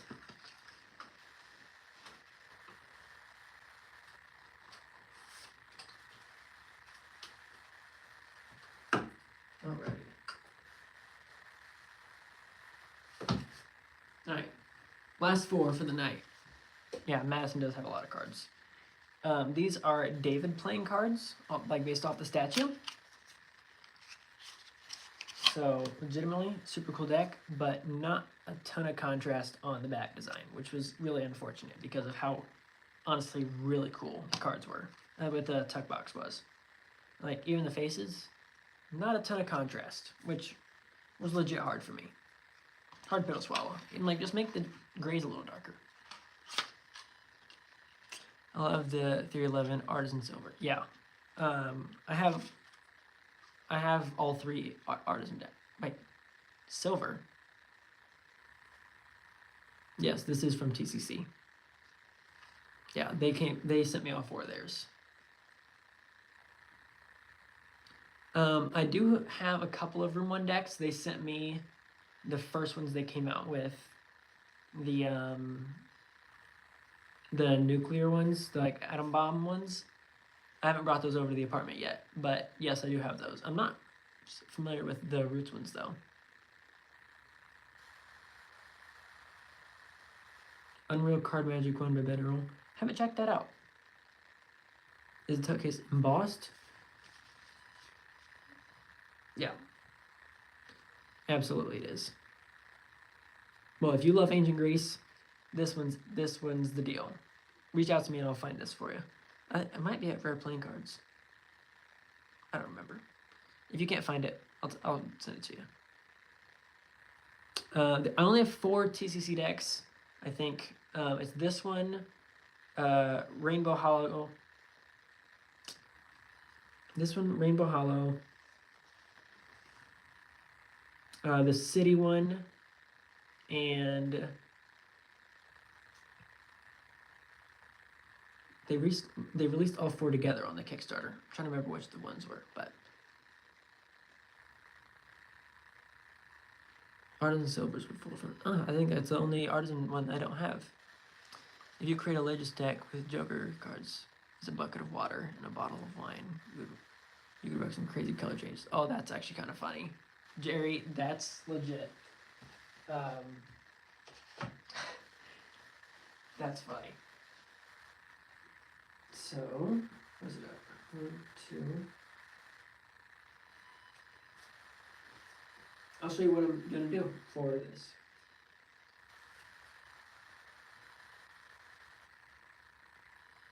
Here we go. So this deck of playing cards that I'm about to show you guys some stuff for is the deck I'm coming out with in about 2 months-ish. So Jerry, fantastic question. That would actually be sick. I am working on a religious deck. So it's a combo of a deck for sleight of hand, can be used for cardistry. It has a broken border, but it's predominantly for magicians and for a tool to be able to spread the gospel. So it's called Chainbreaker playing cards. The reason it's called Chainbreaker playing cards is because of this ad card. It says our chains broke when he did. So when he broke on the cross, our chains broke because we were chained to sin, chained to death. So he broke those chains if we choose to have a relationship with him. And then on the other side is a chain necklace with a cross and a verse on it. That's the first ad card. The second one is an 8 of diamonds with a different colored back. Third is ad card, and then this one is going to be similar to it. We had to change some stuff due to copyright, which is the reason why I have to order another deck of prototypes. But it is a man. The new one is going to be a man on a bike with a bandana and like jail clothes, so like it has the like striped lines and stuff, and then so you can't see his face. And there's like a prison in the background, but the bike chain is broken. So for chain breakers, I thought that was kind of funny. And it still pays bicycle playing cards homage. And then also a King of Diamonds so that I can do a Torn and Restored while sharing a gospel message of like how he died on the cross and then rose back, or like, so you can do a lot of stuff with that with a duplicate. So those are going to be the 4 ad cards. Yeah, TCC does make some incredible decks. Oh, you found the David deck. Nice. Any chance, am I monetized from YouTube? Yes, I am. It took forever to get there, but I did get there.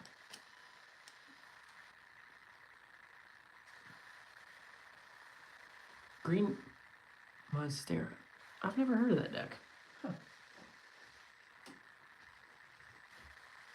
Alright, 3 more. This one is Red Victorian. So these were originally released only at Target.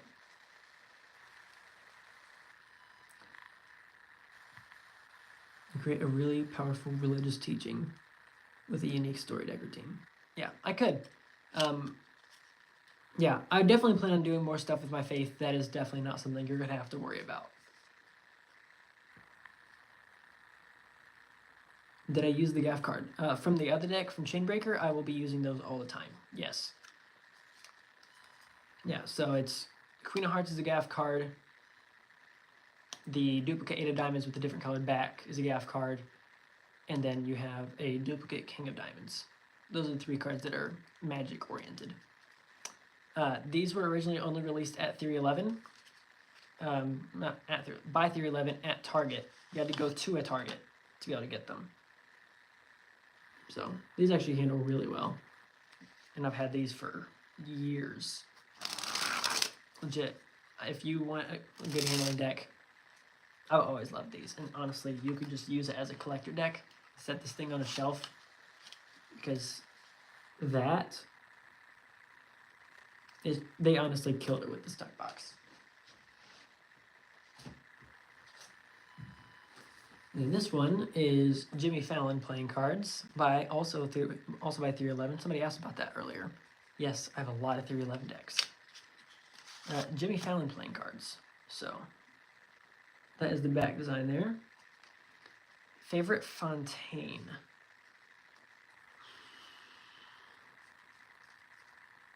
Let me check. Yeah, so then you have different references to different things that he's done. But yeah, so I'm like, I like the back design. Probably my favorite thing about the Jimmy Fallon playing cards is actually just the way they handle.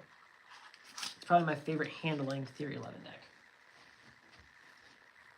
Favorite Fontaine.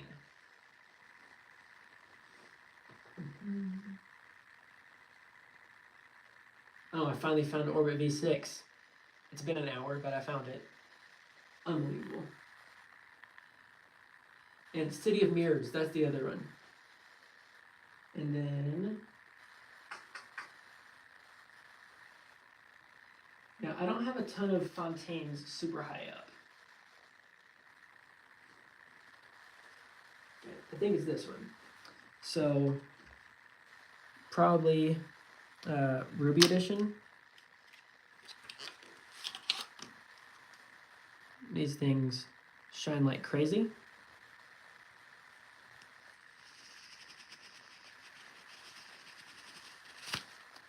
But they do make for some really fun cardistry.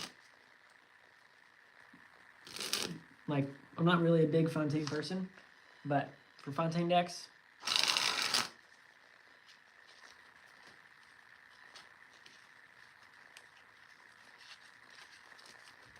oh goodness, Myers. Get it together. Yeah, but these work really well. Bicycle Ride Back, blue sealed collectible. Yes, it is. NPH from Theory 11, but not Jimmy Fallon. Yeah, Neil Patrick Harris. I never got his board game that he came out with. I've been told it's really stinking cool though. Hey, Began Bros, what's going on? Welcome to the live stream. Basically, what's happening right now is I've been going through my top 300 decks of cards. Each of those holds 100, and there's also more over there. I have a lot of decks of cards. So actually, we're gonna be wrapping this up in a couple minutes, but where did I put these? There it is. So, and then if you have any questions on the deck of cards I'm coming out with, Chainbreaker, this is the perfect time to ask. So, that's how I'm going to wrap up this live stream. Anybody have any questions either about any of this, or YouTube in general, or anything? Actually, here's the great question. Is there a tutorial I could come out with that would be beneficial for you? Like, what is a move that you're working on?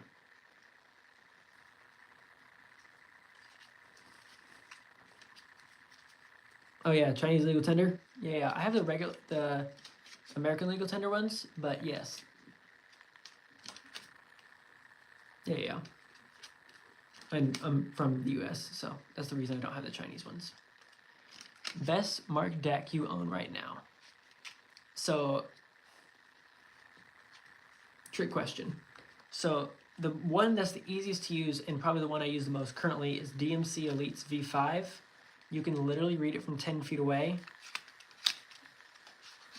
It looks like this, so it looks super complex, but once you learn it, you can actually read it from 10 feet away.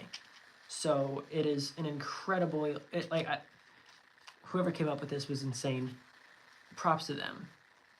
And then the one I'm going to use most when it comes to marked decks is this one, because Chainbreakers is a fully marked deck for suit, value, and orientation when it comes to if it's vertical or upside down, because it looks like one that you wouldn't be able to tell the difference on, but there are some magic tricks where you need to know which way it is, and there's a hidden way to tell that. So it will be Chainbreaker playing cards that releases at the beginning of May. So please stick around for that, or follow the Chainbreaker playing cards Instagram page, because I'm really scared that I'm not gonna break that goal. It scares me, legit. My question is, how long is it going to take USPCC to correct their notorious registration issue, because overseas companies have it down? The registration issue? I'm not from overseas, so I wouldn't. So William, I'm gonna need a little more explanation on that. Yes, all 3 legal tender decks are beautiful. Yes, I do have White Lions. Oh, the fact that it's off-centered? Yeah. I have no idea how long it's going to be. I didn't really have any problems with that with Descendants. At least with the decks that I've opened so far. Yeah, the off-centered borders. I feel like that was the biggest problem was a few years ago, probably like 2021, and then 2022 would probably be the 2 biggest ones. I haven't really seen many problems with them since. But maybe that's just because I haven't got a ton of decks from them since. Yeah, I haven't really had any problems in a few years. I'd love to start a tutorial on starting out, what moves to start. what to build on. So Jason, are you referring more to sleight of hand or for cardistry? Yes, it was really annoying when I first started in it, but they have improved, so hopefully they'll be improving over there as well.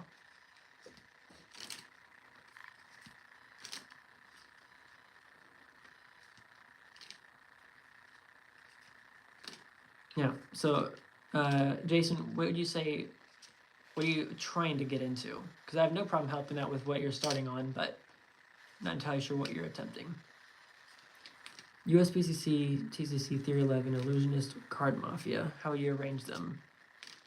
It depends on what you're looking for. So if it comes to cardistry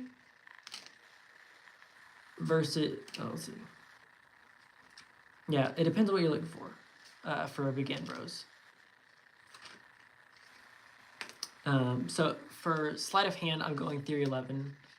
For USPCC is for card handling. TCC for creativity.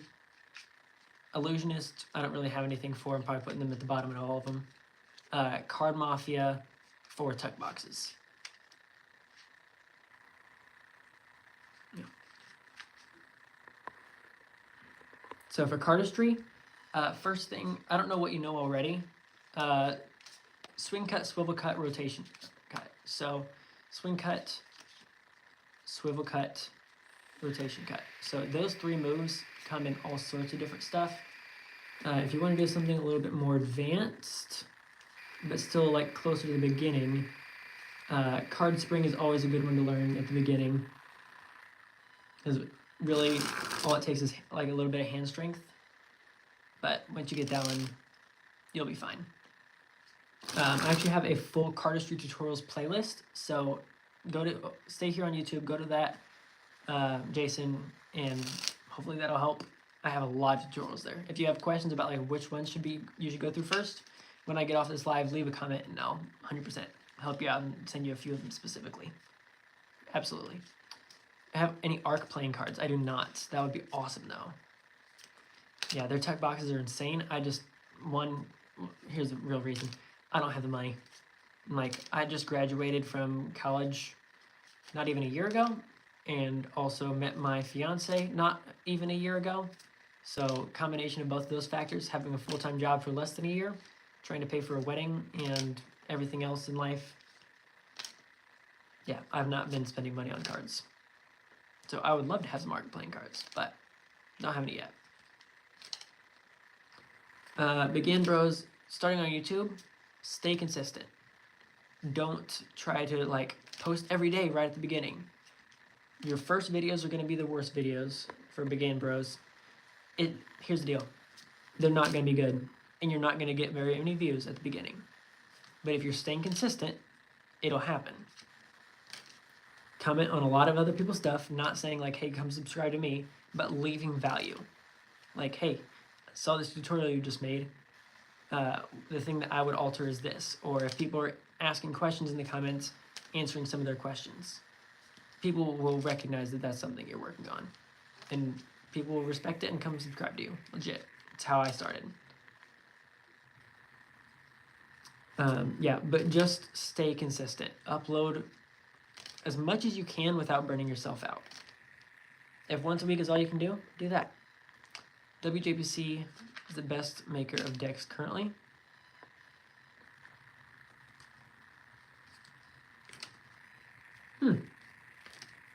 And what are some decks made from WJPC for William?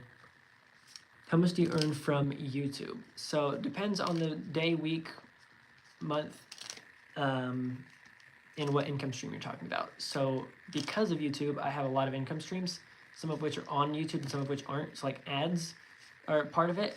Merch, so I sell my merch like this, or the slides I have on. So I sell stuff like that because of YouTube. But then there's also things like my own cards. So that's not on YouTube, but it's because of YouTube. So that's a very broad question. My full-time job, I'm actually a middle school teacher. So I've been doing that for, this is actually my first school year. It's been awesome. I teach a Bible class and PE and some classes individually for the 6th grade. So it's all for middle school. but like it's called Jumpstart, but it's basically how to survive life. So planning, organizing, metacognition, self-esteem, things like that. Welcome to being a psychology major in college. Can make it a considerable side income. Yes, absolutely. You can 100% make it a considerable side income. Yeah, just takes it takes intentionality to be able to figure that out, but 100%. The main thing I'd look into for Began Bros would be affiliate marketing. So I'm about to actually release some cards, the Descendants playing cards, not Chainbreaker playing cards, these in 2 months. I'm actually going to have an affiliate program set up for Chainbreaker playing cards for the Kickstarter. So if you, I can send you a personal link that you can use, and if people buy stuff from your link, you'll make a part of the profit. So if you want a prototype deck so it'd be easier for you to promote it, reach out to me tonight, because tonight is when I'm going to order them when I get off of this live, in about probably like an hour or so, and then I can order you one. Is it okay for a beginner to upload videos or to get better first? You only have to be one step above the person you're teaching. So 100% upload stuff. If you know something, literally anything, if you know the double lift, if you know classic pass, which you wouldn't as a beginner, but that's fine. If you know any card trick at all, that means you know something that somebody else doesn't, which means you can teach them. 100% go for it. Absolutely do it. Best deck for Street Magic.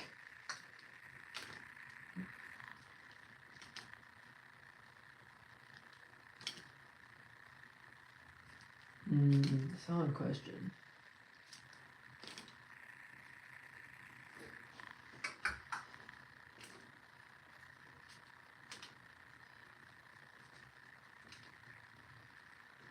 I'd probably grab one that has either a really easy marking system or cool features like reveals on them or duplicates or things like that. So Cherry Casino would work, mint playing cards. Cherry Casino isn't marked, but that's irrelevant.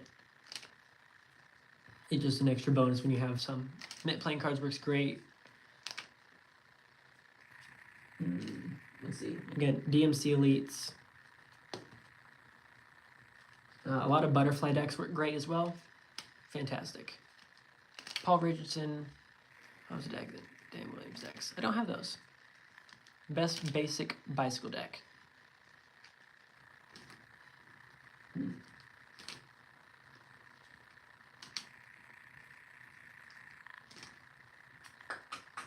What do we have over here?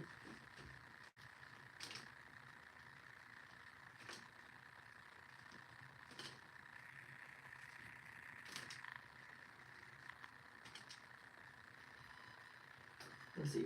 Well, this is my top 300 are all in specific order. The highest ranking bicycle deck I have is Bicycle Foilback Cobalt. So actually, like, it's the metallic blue. I think that's the highest one I have ranked.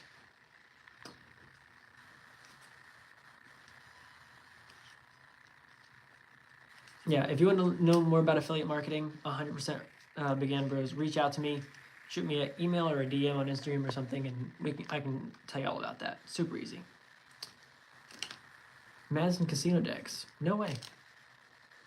Yeah, affiliate marketing, definitely a great thing to get into. Yeah, admittedly, DMC Elites are definitely rare. I got this one back pre-2020, so it's the only reason I have it, and I haven't found another one. Yeah, but if you can get your hands on them, I'd be looking on eBay and stuff. Definitely do if you can. Does anybody else have any things on chain breakers or anything else questions-wise? Because I have no problem answering them. Go for it. Let me put these up.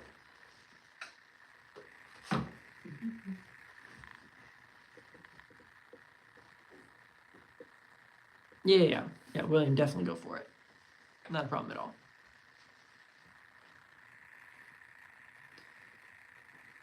More focused on Instagram right now, posting content over there. Yeah, here's the deal. If you're creating content for sleight of hand, cardistry, anything playing cards related, you're already recording it.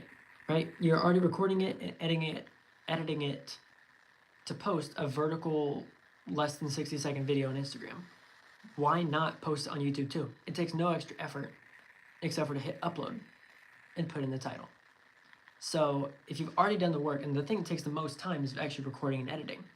The posting thing, you can post Instagram, TikTok, YouTube, Facebook, Snapchat, Discord, all the different places, Pinterest, Threads, wherever. Post it everywhere. It's going to take an extra 3 minutes when recording and editing takes the half hour or whatever, depending on the video. Yeah, definitely start it. If you're already posting content elsewhere, post it on YouTube too. YouTube has so many more things to offer than the other platforms do. There's a reason I'm going live here instead of going live on someplace like Instagram or TikTok or something. But all right, it is actually almost midnight my time, and I have some stuff I'm doing tomorrow. So loved hopping on here with y'all. Make sure to subscribe, and if you want to follow me over on Instagram, shoot me a DM. I can continue this conversation another time. But I'm gonna head off and go to bed because I've now been on here for 191 minutes. Okay, wow, I did not realize I've been on here for that long. That's over 3 hours. Okay. Wow. Well, super fun hanging out with y'all, and I will catch you guys later.